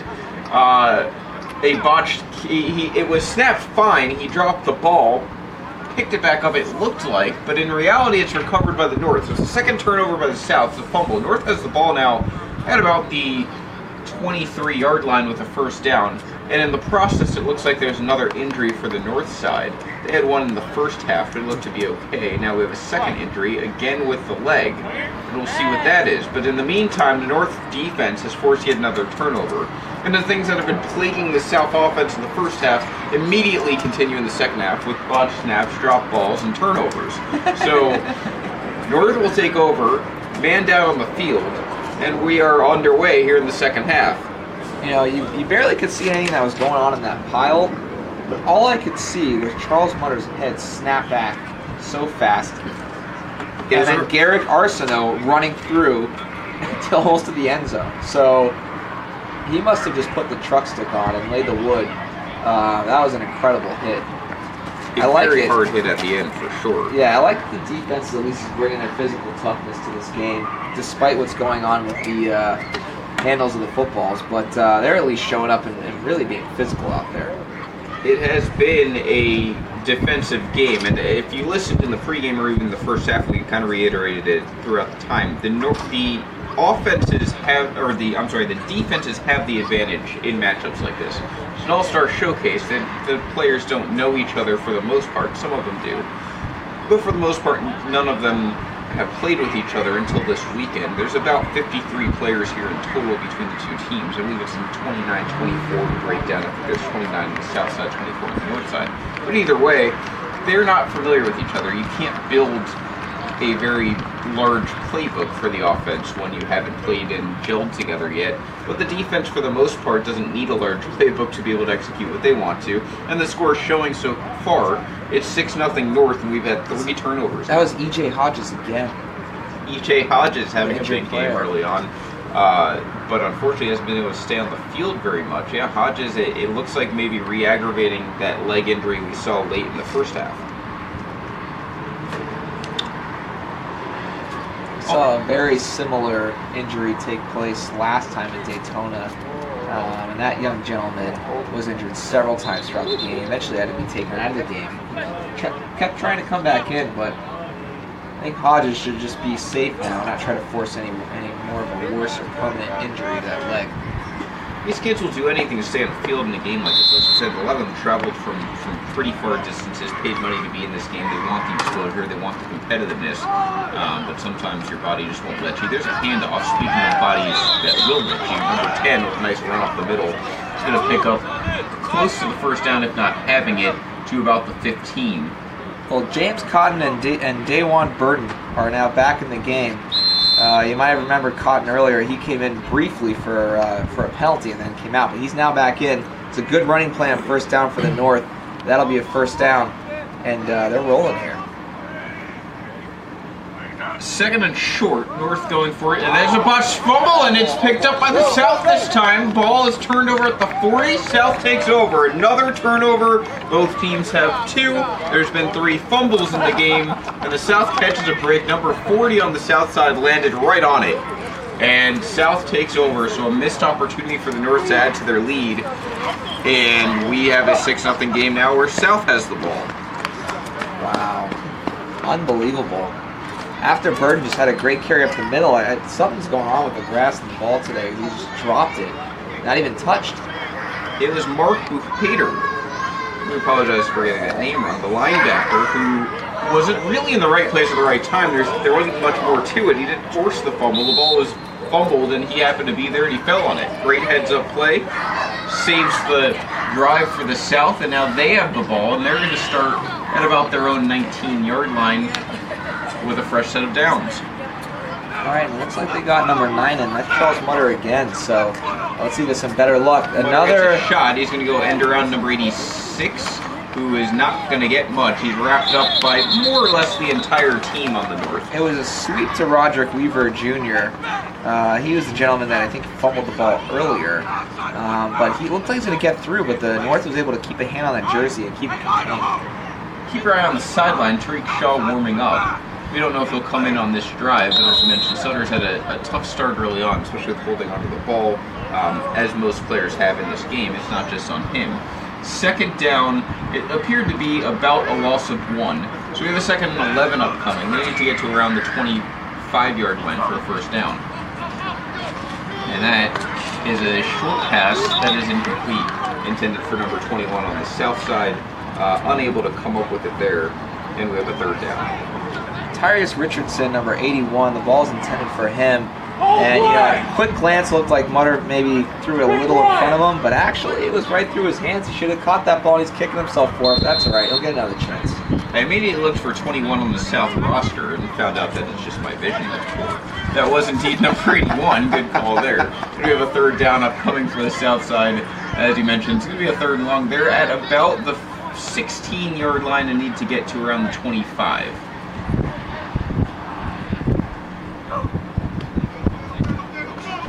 And there's a pass attempt deep. He is picked off by the north side. I mean, there were 3 Northern. He threw in the triple coverage. It's intercepted by, it looks like, 86. And it's a first down for the North. They bring it all the way inside the 20 to about the 17. The North defense continues to swarm. First down, North. Is that 86 or 88? 6 or 88. Looks like Devon Romeo, who's actually a wide receiver, obviously playing quarterback with the interception. Fantastic play by Romeo, and the turnovers piling up. We only had 2 in the first half. We've already had 3 here in the second half. The South now with their first interception, 2 fumbles to go with it. Wow. Incredible. Well, it's definitely an exciting defensive matchup today, to say the least, with the turnovers taking place. A lot of good reads by the safeties and the cornerbacks here. Is there... On each of the turnovers, it looked like there's been actually 2 people on it, and one has come up out. It looks like Danny Lowdermilk's going to take over at quarterback number 2. Love that name. And he's going to hand it off. It's a fantastic name and a fantastic tackle to go with it. That was number 40. So we have now had a couple of plays here. Mark Buhader making himself heard as he recovered the fumble on the previous drive, and now he has a quick tackle there of number 2 on the northern side.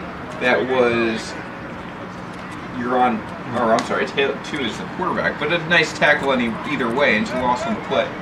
Wow, no one can cover Mark Buhader. He came right in there, got a handle of the jersey, and dragged him to the ground with one hand. A lot of power for that guy. Ball's now at the 20, 2nd down upcoming for the North.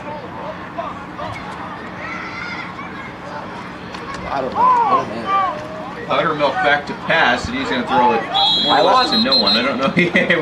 It was thrown to a patch of grass. I don't know if there was a blown call or some sort of holding going on or whatnot, but it was not particularly close. And it's going to bring up a 3rd down for the North as they need to get moving here. You would hate to waste field opportunity when you start in the red zone, but that's the situation we're facing here. Well, Jamizon Frazier ran a button hook, and it looked like the quarterback was expecting a fade route to the end zone. So just a little bit of miscommunication there between the quarterback and the wide receiver. What will happen in a game like this, as we mentioned? These guys are not too familiar with each other. We got everyone's favorite Fowler in the backfield with Lowdermilk. Maybe his throw it is batted down. Another great play. Guess who? Number 40 on the south side, more or less taking over the game at this point. That is Mark Buhader, who has made himself felt all over the field. And it's going to be a 4th down. We'll see what the North does here. I would think they'd go for it. They're deep into South's territory, despite the fact it's a 3rd and long, or 4th and long. Also was number 30, Zion Carter Bryant, who's with him. So it looks like the Bash brothers are at it, getting to the quarterback however they need to, whether it's deflected pass, sacks, or fumble recoveries, you name it. That South defense is coming alive here in the second half. Buhader more or less having a J.J. Watt moment. I mean, he's just taking over the drives right now. In the second half, he's come out firing. And we have a timeout on the field. As it looks like the North will want to talk this over a little bit further here. 4th down. It's a big play. And to put this game in perspective, as far as how much the defenses have dominated. There have been 6 points scored in this game, and we now have 5 turnovers. So one more turnover, and you'll have as many turnovers as points scored in this game here in the third quarter. Well, the one thing I would not want to do is definitely throw the ball over the middle, because that's what's gotten the North in trouble. There are 2 interceptions that they have. Chase Lowry, I think, is back in for the South, and he's got 2 interceptions already. So I really would not throw to his side of the field. He's basically played shutdown on that side of the field, so I'm there with you. I mean, at the end of the day, North needs to figure out a way. Now, you wonder, do you go back to the running game? They've opened it up passing. It's led to a couple turnovers here early on in this half. They haven't really moved the ball. On this play, you're going to have to pass it, but then after that, you would think that you would stick to the running game, especially this deep in the territory. They need to get to about the 12-yard line, or 8-yard line, sorry, for a first down. Lowdermilk's going to throw it, it's bad in the air, and guess what? It's intercepted, and guess by who? It is once again an unbelievable play for Mark Buhater, who took over that entire drive, single-handedly shut down the North, has an interception, and now we have 6 turnovers, 3 by each side, to match the amount of points combined for each side in this game. Wow, he's hitting the grand slam of defensive stats here. Mark, the Terminator Buhater, is just not a force to be reckoned with right now. It's unbelievable what this man is bringing to the field. Deflected passes, fumble recoveries, tackles for losses, sacks, interceptions. I'd put him on the offensive side of the field, see what he could do in there. All in this quarter, Buhater's done. And now we have a fumble picked up by the South. I mean, they just don't want to hold on to the football. And it's going to be a loss on that play. Loss of about 5, so 2nd and 15. This is getting ugly here in Addison. They need to tell the South that this is not hot potato, this is football. As Coach KJ needs to get his quarterback and his center in line here and get them gelling, because this is unbelievable. We're 3 quarters in, and you're right, just not gelling is the way to describe it. They just have not had any sort of consistency right now, and even just executing the plays, that's kind of the scary part. It's not so much that they're not moving the ball or that their plays are getting shut down, it's that they're barely getting these plays off cleanly. Zach Davis, another veteran from the NUC Sports, coming in here to take over at the quarterback helm for the South. No restore order. Watch Zach Davis. He's a very talented player as he throws him completely to the ground there. But that aside, very talented player we saw in Daytona. He's got a very good arm. Would not surprise me at all if he can start getting this offense to move a little bit, but he's got a hole here. It's a 3rd and very long, about 15. They need to get to the 35. They are held all the way back right now at the 20. He's also got about 2 feet on every player that's playing right now. I'm not sure how tall he is, but very tall. Big dude. And he's out of the shotgun here. He's got a running back with him, and looks like a false start on 81 on the South, just running some wind sprints in the middle of the play there. Tyrese Richardson jumping off sides by a lot there. Whatever the snap count was supposed to be, they were obviously on the wrong page because he started sprinting down the field and no one else moved. And he is very fast, I will say that. He did showcase speed there. Unfortunately, the play wasn't in action, and we have a 3rd and 20 upcoming. All right, here we go. Let's see what tricks Davis has got up his sleeve, because they got to get some points in the board as they're down 6. North have about 8 in the secondary right now, or 7 in the secondary, 4 up front, and they are blitzing. And he's got it's nice pressure at 45, and then a great hit. My goodness, North is swarming here in the 3rd. They're even more dangerous in this quarter than they were in the first half. And it's a 4th and unimaginably long. Guess who it is? Garrick Arceneaux again. He's a beast. He just has a radar on anyone who's got the football, and like a homing missile, just crushing them in the backfield. Incredible play by that young man.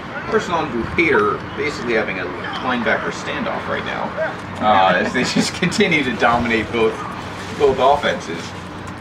North's going to take over here, and why not? It was about 4th and 25 maybe for the South, so they're just going to give the ball over to North, who takes over at the 45. We're not entirely sure what the rules are as far as where they take over, since there's no punting in this game, but apparently when you're that far back in your own territory, 45 is the agreed upon yardage line. So we have a 1st and 10 for the North. they're taking a little break on the sideline. But when they come back, it'll be 1st and 10 from about the 45. 45 is a good-looking number. Maybe that's why. Could be. I mean, it seems fair, right? Like, if you got even a good punt there at the high school standard, then you're probably not going to, you know, with a little bit of a return, you're probably going to be at about the 45 anyway, so certainly fair.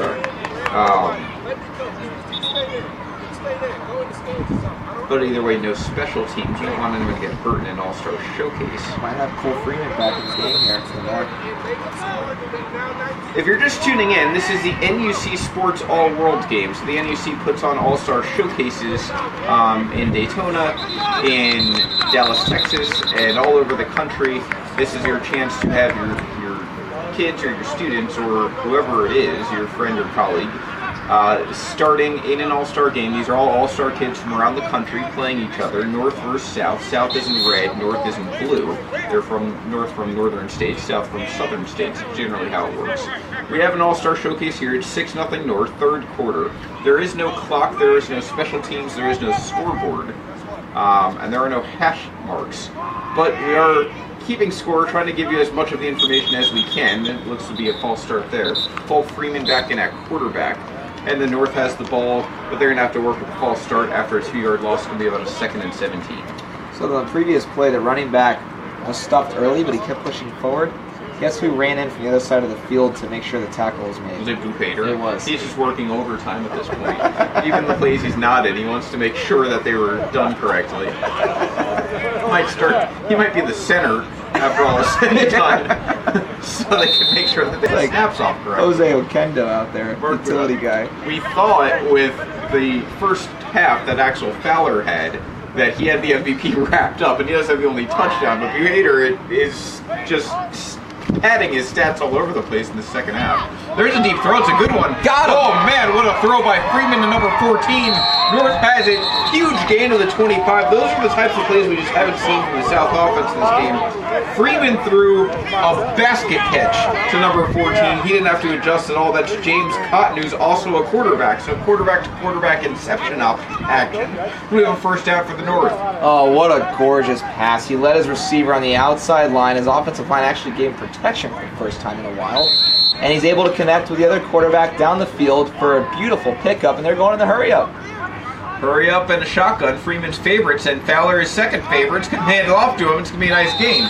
So if you thought you were going to stop Fowler in the backfield just because you were back there, you were wrong. He picks up a few yards. It's going to be a second down and about 4 for the North. I just want to see like an open field run by Fowler with Buchater just waiting in the wind. I just like to see what would happen there. Yeah, you have to think the South's in trouble. I feel like a Dragon Ball Z moment. Buchater or not, South is in trouble right now. They're North moving the ball. They're already up 6-0, and South has shown no interest in trying to score so far, thanks to a suffocating North defense. Almost a bad snap. Good job by Freeman to adjust. He's going to take it himself, and it's close to a first down. I think once that snap happened, it didn't look like it was a design play at first, but Freeman turned it into one. He actually gets close to a first down. It was a fake handoff. That was a big pickup, surprisingly. It was very close to a first down. Wow. I don't know if I agree with the spot. I thought he actually did have a first down. But so we have 3rd and maybe a yard.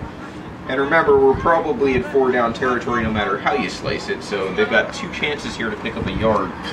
I'm running it here. What about you? Absolutely. You got Fowler back there. Why not? And Fowler jumps to his left side. He has him first down and then some. And it's a penalty. Ooh. Might have been on the tackle there. Might have been a horse collar of sorts. Holding on the offense. Wow, holding on. So Fowler had Number the 85. first down. As Fowler's going down, it's a weird time for a flag for holding. That's weird. There's a delayed call. He had already beat the defenders. That's a maybe the ref just had trouble getting the flag out of the pocket. I'm not sure. It could have been either way. They're backing him up, so that's a big break for the South. Because now you have about a 3rd and 11. I mean, they were going to get a first down, and they were probably just outside the 10-yard line. Instead, now they're backed up to about the 22, and it's a 3rd and 10. And now we'll see. Freeman ran to the sidelines, comes back with the play. this also, because the yardage takes Fowler probably out of it. Oh, it's going to be a pass. It's got to be. Maybe a screen to Fowler. So Freeman doesn't have his biggest weapon. We'll see. It could be 4-3 something like that. defense. It could be, yeah.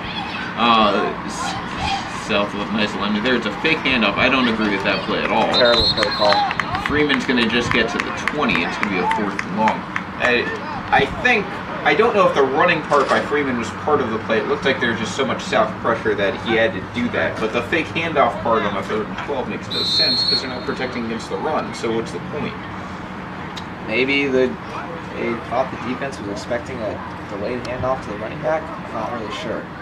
It'd be one thing if we had special teams. You can argue, all right, maybe they're centering the ball for a field goal, making Right. a 2-possession game, but there is no special teams. Oh, So, I guess maybe they're thinking you could run it on 3rd and pass on 4th. Not sure. They're going for it though. either way, I mean, maybe just the sheer presence of Fowler having the football was enough to scare the South, but it obviously wasn't. The play didn't work. So Freeman out of the shotgun, he's got Fowler back there with him. He's going to look deep. Now he's going to run it. He's going to throw it. He's got a man. Oh, it's off the fingertips. A little bit high. It was Cotton again on the pad. They connected earlier in this drive. A little bit high off the fingertips. Now remember, Cotton's a quarterback, so you can't really fault him for that. Freeman threw it a little bit too high. It's incomplete, and the South takes over. So unable to score again. We have to be winding towards the end of the third quarter, you would think. A quarter that has seen 4 turnovers. Well, that was an interesting play. And the wide receiver, Cotton was able to get separation again. He's that wide receiver that had that long pass play earlier on the drive in the back of the end zone, and it looks like Freeman just barely got the ball outside his fingertips, but it might not have counted anyways. It looked like he threw over the line. So South takes over. We got a Zach Davis is back in. big. Just gotta say, we got big Zach Davis back there again. Zach Davis band, and that's gonna be a handoff.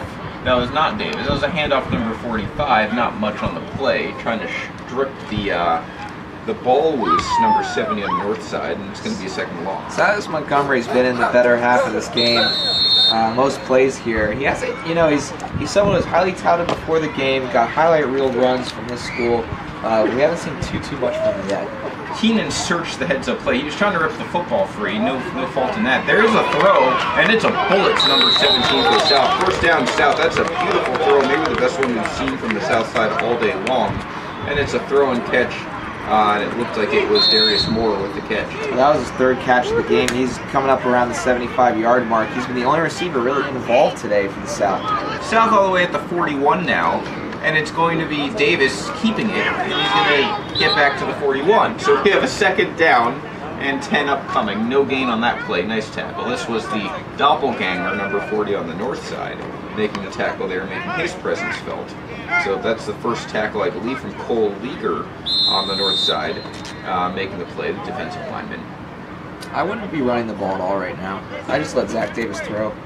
We mentioned Davis' arm earlier. He has a very good arm. We've seen it showcased in an NUC game before. He's going to go to screen here, 2081, and some decent tackling. Pick up about 5, so it should be a third and manageable. Third and about 6, as they need to get just past the 50 to about the 49 for a first down. They are dead on the 45-yard line. Tyrese Richardson finally able to show off those wheels. An illegal play as he caught the ball for a screen and takes the ball upfield for about 4 or 5 yards. Nice run by them. We'll see if this massive offensive line can give Davis enough time. They do. It's caught. Nice play. Yeah, really Richardson. nice fundamentals there by number 81. The throw wasn't great, but it was good. It was a safe throw, and it was an even better play for Tyrese Richardson, who catches it and immediately falls to the ground, knowing he had the first down. That'll do, Pig. And he got a generous spot, too, as they gave him an extra yard after the play. But it's a great throw and catch. They're starting to roll here. All the way across midfield now at about the 49, first down. Davis the handoff, and it's going to be a nice gain. 45, he's free, and he's all the way to the 40. It looks like he's very close, about a yard short of the first down. There's the Silas Montgomery we've seen before the game in highlight reel runs. He's able to take the ball at the middle. His offensive line got great blocking, a nice hole. He let his feet do the rest, and there's another second and short, actually, they're going to call. Yep, second and short, about a yard short. Davis on the shotgun, don't know about that. He's going to look to his left. and he's going to have the first down. There's a flag down on the play. It looks like there was holding involved, so they're going to have a first down for the moment. It looked like there was a bit of a hold as the tackler tried to get Davis in the backfield, and that's exactly what it is on the offense. So South had all the momentum. Now it's going to get pushed back. They only needed a yard there as well. I don't know about a shotgun QB draw call. Either way, it doesn't work because of the penalty, and we're going to have a second down and about 11 instead of a first down. And the ball's going to be pushed back all the way behind midfield. There's a lot of underrated parts of football that require heavy discipline. One being your center's got to snap the ball right to your quarterback.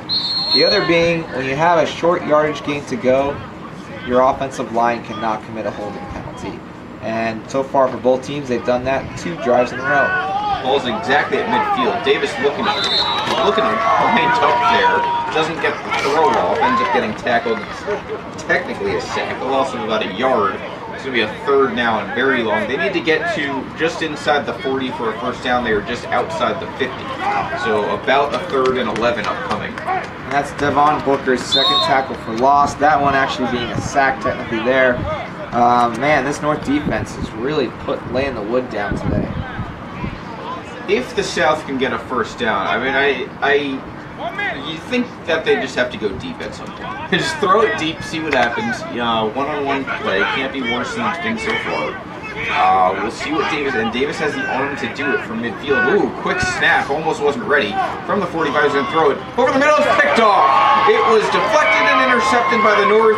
Another turnover for the South. 89 with the interception there for the North. It is the South's 4th turnover of the game. Devon Romeo's second interception of the day. This is incredible. Unbelievable. Turnovers left and right. That one deflected there. You can't really fault Zach Davis, although he did throw into traffic. It was intended for Tyrese Richardson again. And the ball is snapped up into the air, and the North will take over. I'm not sure how much time is left, but they really need to start get something going here for the South and keep their offensive drives consistent, because they're still showing nothing on the board. We're still in the third quarter. At this point, you can take the entire Northern defensive roster, put it in a hat, draw a name, and you'll find the MVP for this game. The North has been fantastic on defense. They forced 4 turnovers. We now have more turnovers than points in this game thanks to the interception on the extra point, which prevented the 7-point for North. 6 points in the game, 6-0 North, 7 turnovers, 4 of them by the South, 3 of them by the North. In total, we now have 3 fumbles and 5 interceptions. And of those interceptions, 3 of them have come from the South side, including that one by Zach Davis, as North takes over. Well, when the ball's put in the air, at least we know the defense can catch it. Need to see if the offense can start making some grabs too. The defense almost as many catches, I think, on the North side as the Southern wide receivers. So it's been it's remarkable the 180 that this game has taken compared to what we saw in Daytona when it was the South swarming defense and the South forcing turnovers and the North being unable to move the ball. Justin Williams is back in now. He's got a lot of time. Oh my God! Fantastic catch! Oh, I don't know what he was thinking there. It wasn't a great throw, but it was a great interception as he reached across his body, tips it into the air, and catches it on his way down. An interception, and the turnovers keep piling up. That's the 8th of the game, and now each team has 4 of those, so at least that's competitive. Brunel Darisburg, we've heard his name before. He had a sack earlier. Able to make an incredible interception over the middle. Not sure who Justin Williams' intended receiver was on that play. Could have been maybe a miscommunication, but he, falling backwards, makes the interception, gives the ball right back to his team who's struggling to drive down, gives them another chance again to possibly get in the end zone and turn this game around for the South. We now have 5 interceptions and 3 fumbles in this game, 8 turnovers total. This is starting to look like the Buffalo Bills in the Super Bowl. And we now have the North or the South with the ball again. Now this is a golden opportunity in my book. You're in Northern Territory. You just were starting to move the ball a little bit. We'll see which quarterback they bring out. And it actually looks like they're going to be at the 45-yard line to start. So South with a golden opportunity. They haven't gotten great field position like this because they've struggled to move the ball. They've had a lot of turnovers. And it looks like we're at the start of the 4th quarter now. So third quarter over, there was no scoring in the third quarter, but if you're really into turnovers, we had plenty of those. There were 6 of them in total in that third quarter. 8 turnovers on the game. Quite impressive for the defensive players here. I like it. Either touchdowns or turnovers, I'm good with that. It's made for an exciting effort on both sides of the ball. It's been a mixed bag too. Some of it has been the offense not gelling. Some of it has also just been fantastic pace by the defense, particularly with the interception. 16 on the run there. He's looking for space. Pretty good gain. Not a bad play. Gain of 5 as a quarterback keeper. We're going to have a 2nd and 5 upcoming. That's Anthony Stafford Jr., the quarterback that was in earlier in the game. He's back at it. His wheels are back at it, and that might not be a bad idea. Keep the ball out of the air and keep it on the ground to not risk any more interceptions. Stafford Jr. stays on the field for a 2nd and 5, and he has number 45, Silas Montgomery, back there with him. Other than that, wide receiver spread, 2 on each side. There's a throw, and it's a nice little pass. Number 80 on the south side to the 35 for a first down. So a nice little safe out pass there. Caught, and the South moves the ball. Very nice out route there to the tight end.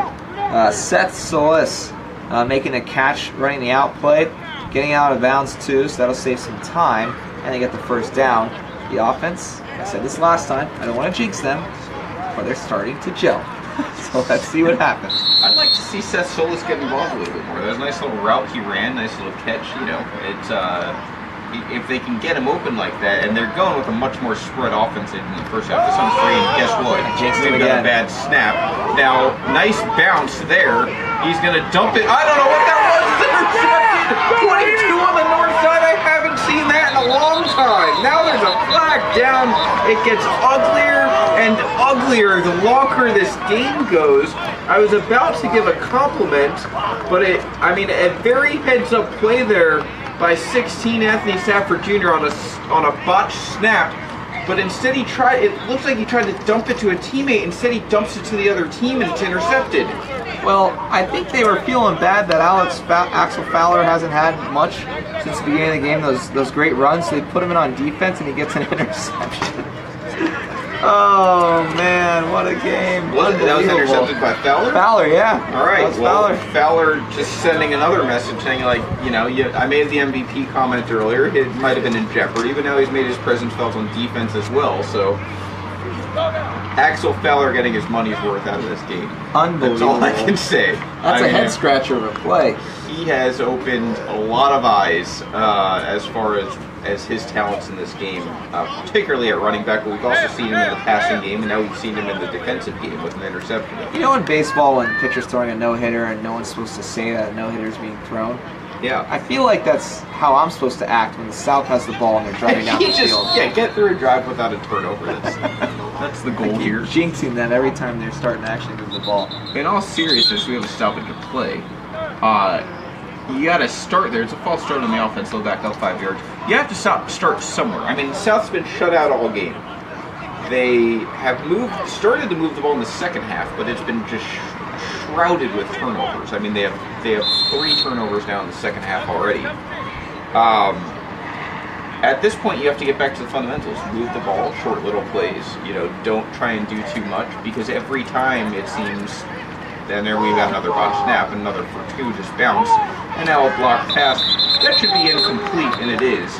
So it's happening to both sides. So that was Cotton, I believe, on number 2 on the north side is in at quarterback. That's Lowdermilk. Lowdermilk there, another botched snap.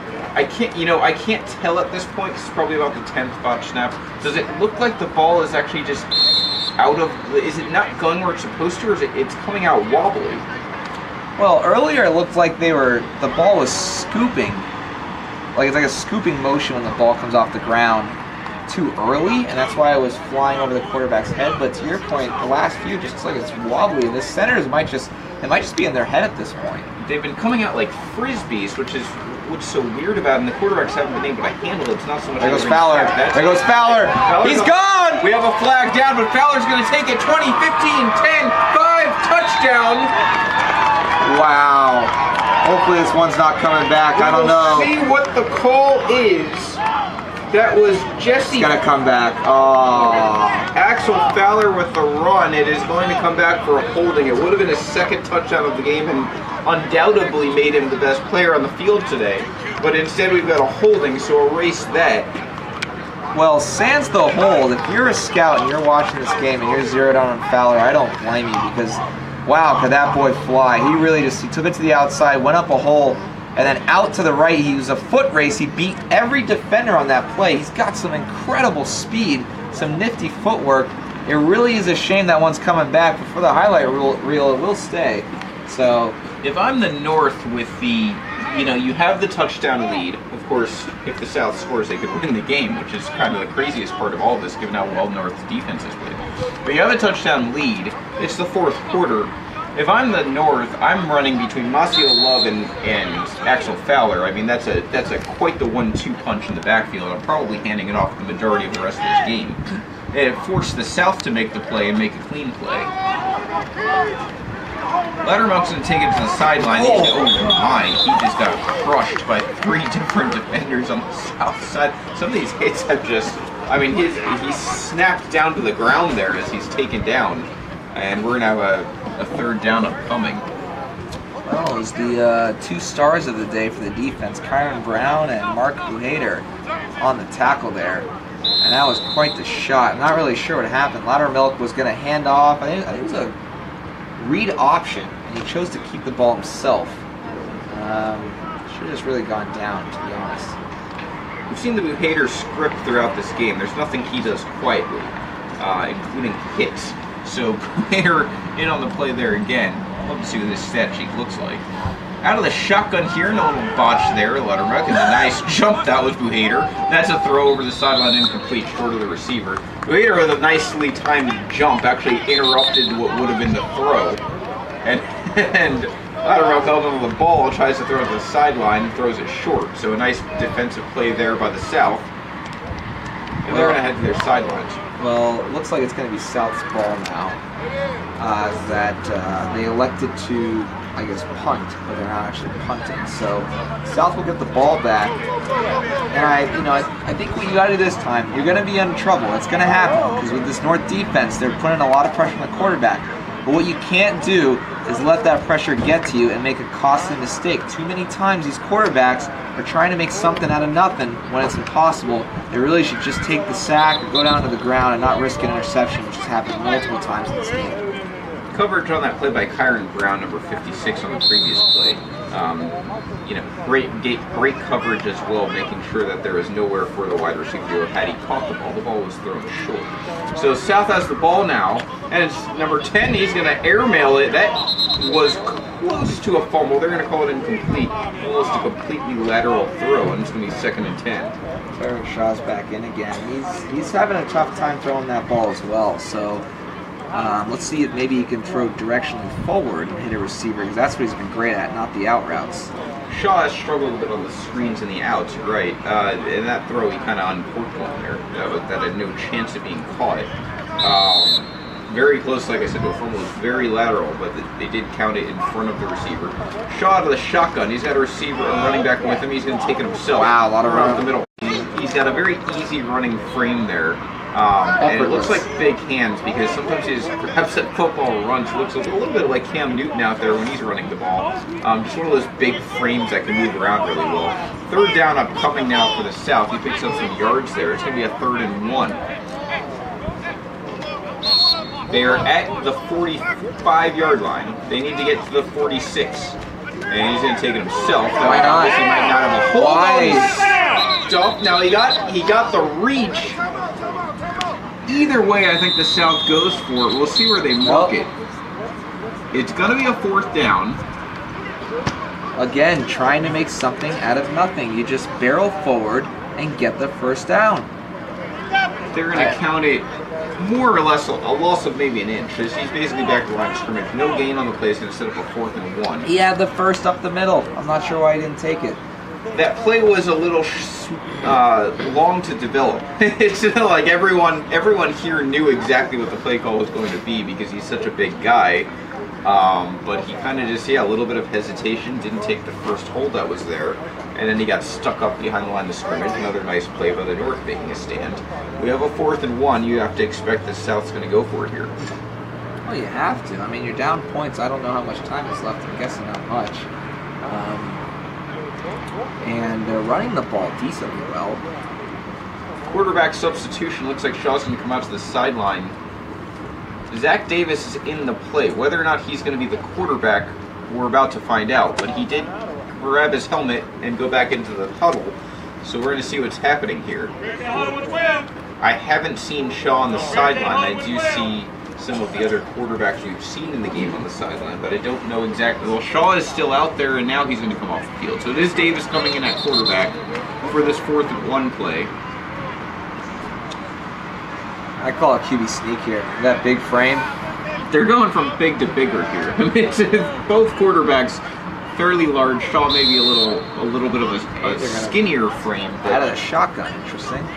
Once again, Davis like Cole Freeman on the north side. Seems like shotgun, and we have a botched snap on 4th down. And he's just going to have to land on it. It kills the drive, as we've seen all game. That one was almost over his head, and he's about 7 feet.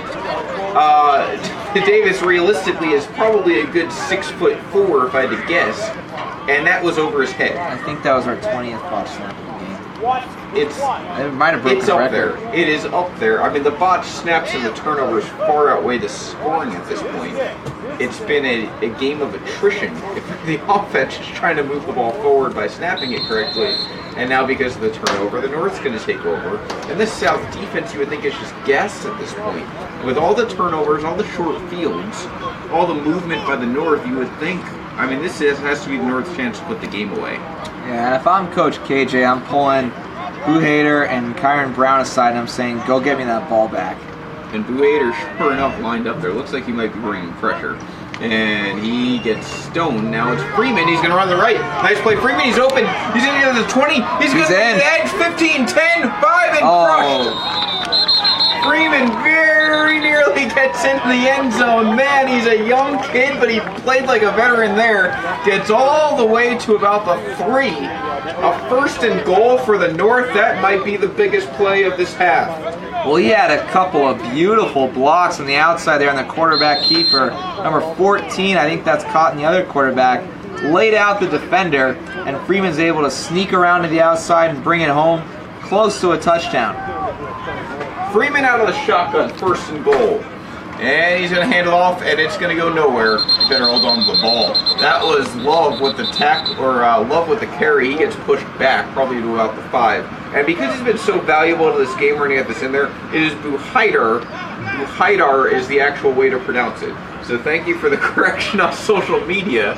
Mark Buhaidar has been the really just a fantastic player on the Southern defense. And South, speaking of their defense, makes a huge play there. It's actually going to push them back all the way to about the 8. So it's a loss of 5 on that carry. They saw it the whole time. And it's going to be a 2nd and goal. Thank you to the Buheider family for pointing that out for us. We messed up that young man's name, but he definitely hasn't messed up on the field today. He's the MVP so far for that defense. Just a fantastic game so far. Plenty of defensive players on both teams who need recognition, but we have seen Mark shut down the offense for an entire series at a time in this game. He's really shown something on defense. Both teams in a huddle here. South counting their blessings for the moment, as they have not allowed North to score. It looks like we might have a quarterback change. Well, Freeman's still in there in the huddle. I would let Freeman finish this out. Really telling, by the way, about Cole Freeman. We haven't really mentioned him since the first half, that he is the quarterback on the field right now. 1 possession game. Cole finishing up his freshman year of high school.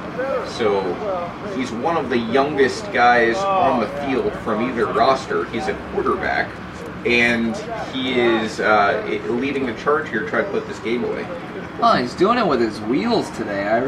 He's got an incredible arm. He connected with Cotton earlier for a beautiful play down the sideline, but he's had a lot of running today, and that one was a big gain.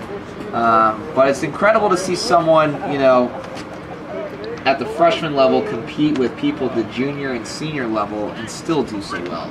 Yeah, especially men in high school, freshman to senior, is a sizable difference most of the time when you're talking about physical attributes. So Very impressive. I mean, very impressive, not just from a physical standpoint, but from a psychological standpoint, to be on the field with guys who are that developed and that close to, being college size. Freeman back on the field. He's out of the shotgun. That's where he likes to play. He's going to go to a screen pass over the 27. That's Love. He's going to get inside the 5, not into the end zone. Another nice play by the South there. That was number 27, Massio Love, another senior, with the tackle, and he's going to get back inside the 5, all the way. Looks like a nice marking to about the 2, maybe 3 yard line, 2.5 yard line. So they're on the doorstep, 3rd down. They'll probably take 2 shots here and try to get in. Well, that was Bernell Darisberg on the tackle there, who shoved him out of bounds, forced him to not get to the end zone. He had an interception earlier. That guy's set up for a good day as well. Freeman out of the shotgun. That is a mess of a play. He still has the ball! He has the ball! Oh my God! That's an unbelievable play! Oh my God! Down, but Cole Freeman even fooled us on that play with a fake handoff to Love. He gets into the end zone. We'll see what the flag is. He's jacked up, and I don't blame him. That was an incredible heads-up play by the quarterback. Even if that doesn't count, that young man's just playing brilliant. It looks like it will be on the offense. So the North, it's not going to count for a touchdown for the North. It's going to be, are they calling it a hold or? Coach Drew is about 10 yards on the field right now asking for clarification. He wants that touchdown to count, obviously. I don't blame him. The rest a lot easier if the North gets a second touchdown. Because remember, if the South somehow gets a stop here and gets the ball, they could theoretically still win this game with a touchdown. It's only 6-0. That'd be an incredible turn of events. Oh man, you gotta be just, if you're Coach Drew right now, you just gotta be completely upset. I don't blame him at all. It's an offensive holding that makes the Cole Freeman quarterback scramble touchdown null and void. And the ball's going to be pushed to the 10 as a result. So it was the play was a touchdown because of the 10-yard penalty. They're backed up to the 10-yard line. So we have 3rd down and goal from the 10 thanks to the penalty. North still looking to put this game around. South still hanging in there, and we'll see what happens now. Freeman back out there. He's got 22 back. Fowler with him. Fowler's dangerous. I mean, he took the hit from that play. Well, it was Love, I believe, or maybe it was Fowler, who just got crushed by about 2 or 3 different defenders while Freeman snuck around to the outside for the touchdown. Now he's back out there. All right, look at Boo Haidar. He's getting ready. Oh boy. There's Freeman with the he's going to keep it, and this doesn't work nearly as well. He gets tackled at the line of scrimmage. So now we have a 4th down. Wow. Trying to go to the opposite side of the field that time to see if he can sneak through. Not as much blocks as he got in the previous few plays. I'd like to see a throw here on 4th down. Maybe a fade to Cotton in the end zone. He's had a good connection with him all day. Well, if you look at Freeman's uniform, you're going to know exactly how much he's been running today. He is covered in dirt. Oh, man coverage. Cotton's got a foot on this defender here. Throw a fade up. Fade, fade to the top. Looks like it's exactly what it is. It is a little bit. So the throw wasn't probably as high as Freeman would have liked. More of a line drive. It's broken up by a few defenders. Not really a shot there. And guess what? It's still 6-0. The South has the ball, and they will at least have a chance here. We have no idea, again, how much time is left in this game because there are no scoreboards or clocks. They're kept internally by the referees. But suffice it to say, the South has a shot here, and they're going to take the ball at the 10-yard line. I'm starting to believe that Chase Lowry has an imaginary string attached to the ball because that was almost his 3rd interception of the game, and he's had 4 deflected passes now besides his 2 interceptions. So he's just unbelievable from the defensive back standpoint. His field vision has been fantastic in this game. Now we have a new quarterback in for the South, and he's backed up. There's a throw at short. The 2nd down upcoming. It's number 9 on the South. That was intended for 81 on the South. Incomplete, 2nd and 10. They got about, 95 yards to go? It's 95 roughly. Charles Mutter, the quarterback. And that pass was intended for Tyrus Richardson. It didn't work out. Mutter's still out there. 2nd and 10. Working his arm out a little bit out of the shotgun. We've got 3 up top, so trips bunch at the top. You have a running back. It's a little bit of a botched snap. Now it's a throw. It's caught, and he's not going to get much. So 2 plays, no yards. It's going to be a 3rd down. Or it might have been actually a pickup of about 5. So we have a 3rd and 5, pickup of 5 on that play. That was your boy, Seth Solis. Seth Solis, who I lobbied for getting more involved earlier in the game, because I like the way he runs his routes, with the catch there, and sure enough he ran his route and bailed out Mutter, who had some pressure in the backfield. So we have a 3rd down upcoming. Maybe there's a juggling competition we don't know about. It was another bobble there by Muter. That's the ball is either really hot or really cold because no one seems to be able to handle it. There's a throw, and that's dropped. That was intended to the end for Richardson. They haven't been on the same page this drive. One throw short, the other one, that one he should have caught and didn't. And now we have a 4th down there, very backed up, 4th and 5. And if I'm the South, I assume you have to go for it. Zach Davis seems to be the closer for quarterbacks coming into the game here on 4th down. I would pull Richardson from the game. I think he's had a few good catches today. He's shown what he can do, but there's been some times where he's dropped the ball and popped it up for deflection for interceptions. He's just not coming in the clutch for them when they need him right now.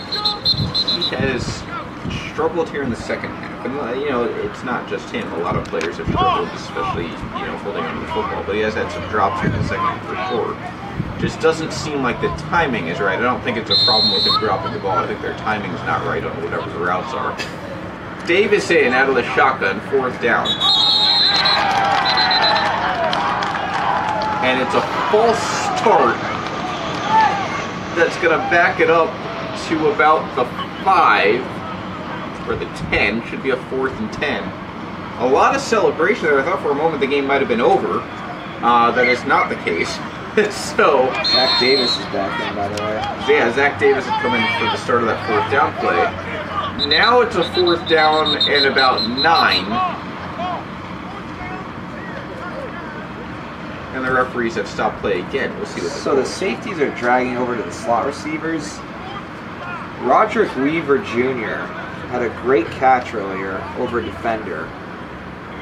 I might be a little ballsy here and throw it on a fade route down the sideline to him.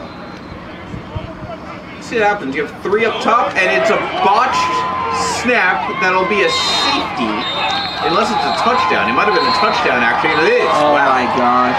So, if that isn't the writing on the gravestone for the South in this game, on 4th down, it's another botched snap that goes to the back of the end zone, and before Davis could recover or it could go out of bounds, it's recovered by number 70 on the North for a touchdown, and that should just about do it if you're keeping score as far as who's going to win this game. That was Keanan Search. He got a shout out earlier from his family. Keanan Search, and we know his family's watching. They've got to be proud there. He very alertly gets into the end zone, beats Davis to the ball, recovers for a touchdown, and puts this game just about into a final score.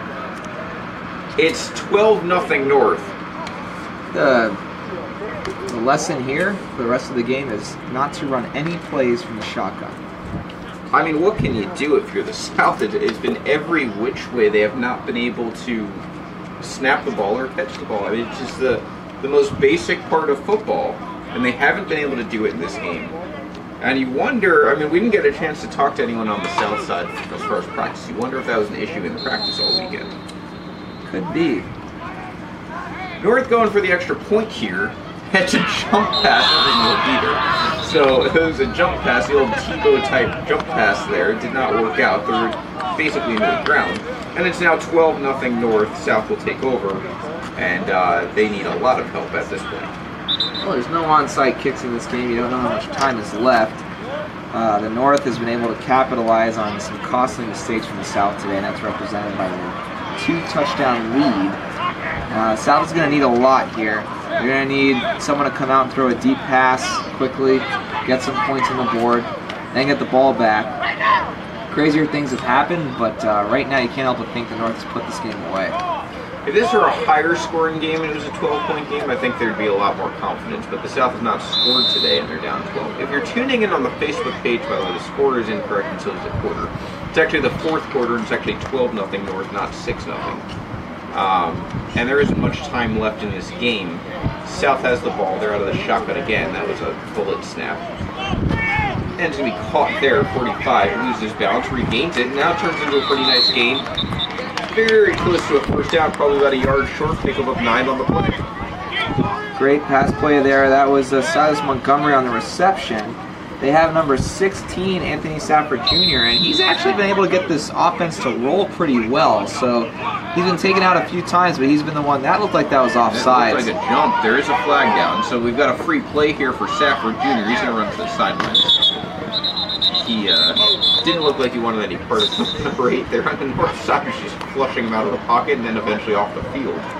So it's going to be, he'll take the gain of 5. Why not? Smart move. That was Xavier Cargile on the coverage there, forcing basically the free play not to turn into anything.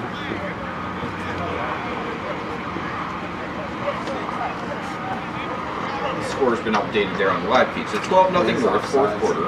It wasn't offsides. Ball's going to move up. So the ball's basically at about the 43, maybe the 44-yard line. It's a fresh set of downs for the South. They're moving the ball nicely here. Try not to jinx them like I've done previously. Here's Stafford, a little bit of a bobble as you see another flag down. That's caught. Sol Silas with the catch. And we'll see what the flag is. And it's going to be against the offense. So erase that. It's going to be a holding on the offense. That'll back them up 10 yards back to about 33. And it's going to be about a second, or a first, and 20 as they'll repeat the down. Well, if you're the coaches for both these squads today, I think the message is to teach them more discipline.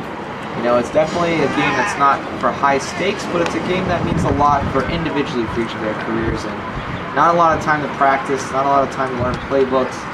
But the one thing you definitely got to get right is being disciplined. It's been a learning experience, particularly for the South, and as we said, there's certain things you can't avoid. Another flag down as the play goes. This is again to Silas, to the sideline. He makes a pretty good gain out of it. He's shown some very good hands, very good route running, just a lot of really good fundamentals by Silas that we've seen in this game. And we'll see what this flag is. Out. Oh, offsides on the defense. Okay. Okay, offsides on the defense. So the penalty is moving the ball back and forth on this drive at this point. So move them up. And here's where you actually want to take the yards because you saved it down. Right. So they get their yards back, or half their yards back, instead of taking that, what was it, like an 8-yard gain? It's about a 2nd and 11, gain of 8 or so. It's starting to rain a little bit here in Addison.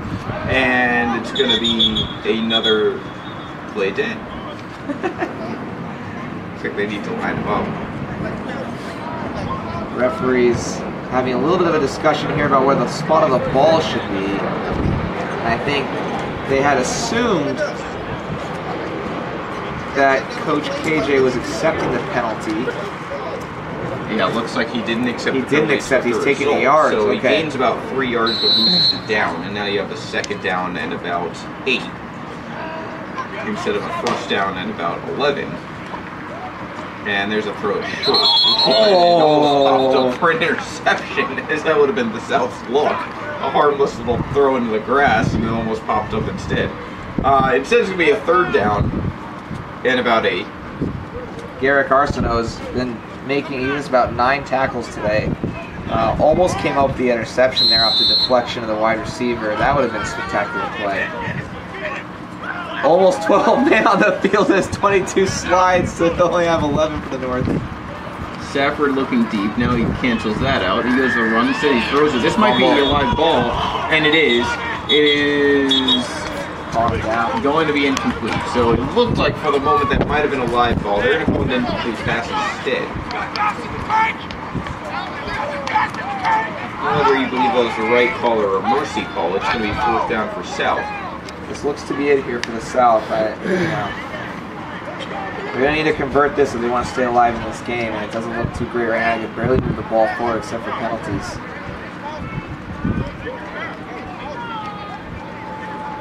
I'm surprised they're calling a lot of quick read option plays and not just pass plays over the middle to the wide receivers. We never really saw anything deep in this game from the South. They never aired it out at any point. We saw a couple from the north side, and one in particular was successful. Here's your throw. It's a bullet pass to Devon. And from beginning to end, the North defense has been fantastic.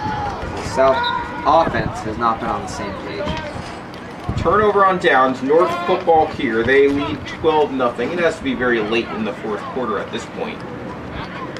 Late indeed, and it may be a little too late for the South team, but the one thing that has been working for them has been their defense and getting the ball back off turnovers. Now, if Coach Drew comes out and elects to pass the ball, that gives the South even a greater chance to do something, maybe intercept the ball. They have a couple of star players over there that we've seen, like Lou Hyder, we've seen Brown. They've been around the ball, a lot of interceptions going back and forth. You never know what can happen, so maybe that's what they're hoping for here. And it's crazy as the South takes the field with defense. We haven't talked too much outside of a couple of players with the South defense, and that's going to do it. This should be the final play of the game. And that is going to be caught. There's a flag down the play. It's Lowdermilk hitting number 87, Evan Young. It's the first time I've heard his name today. What I was saying about the South defense, they've held the North to 12 points, and of those 12, 6 were defensive for the North anyway. So they've held the North offense to 6 points. They've forced the North offense to 4 turnovers. They've had a great game. Any other day, they probably are the highlight of this game. But because the North defense has been so great, and the South offense has been so quirky, if you will, that's been the main story. I think that horn that you heard Just unrelated? was unrelated. Okay, yeah, there was a very loud and long horn. Hopefully not a tornado warning, and maybe just a massive semi-truck that blowed on their horn. I thought that was some sort of indication the game was over, but they're going to keep playing here. So we're at the 45-yard line, first down and forever. It's a 1st and 20 for the North. This will be a handoff by Lowdermilk to number 10. So 2 to 10, not much on the Birden. Dejuan Birden on the run, showing off his wheels late in the game. He was able to get a couple yards, but nothing to the first. And we have a timeout from the South. Really curious to know how much time they have left in this game here. As I mentioned, Donny Lowdermilk back in at quarterback on the North side. Can't get a name like that wrong. It's just so great that I sometimes struggle with it. So It's by throwing deep. maybe in here, as we were having some technical difficulties, and the South offense having some more technical difficulties, as they have another botched snap that's going to push it back all the way to about the 10-yard line. Just bear with us. If you can hear us on the Facebook feed, the video should be back any second, and if it is, you just saw a long loss there. Yet another botched snap, and that appears to finally have done it.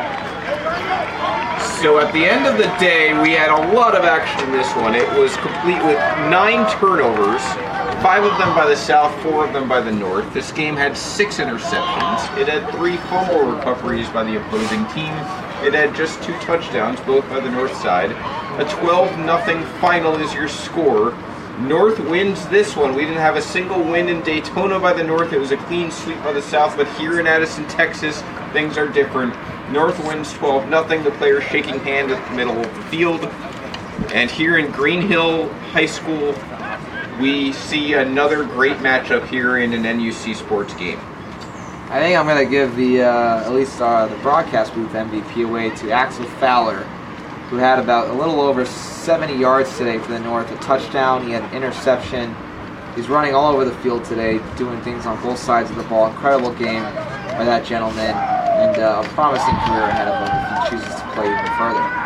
Axel Fowler, really a fantastic game. As we said, he showed kind of something. He even had a turnover on defense, but he showed something on offense, running the ball, both power running and finesse running, cutting corners, had a touchdown, had an interception, had some nice catches, had some nice blocks. He really did a little bit of everything.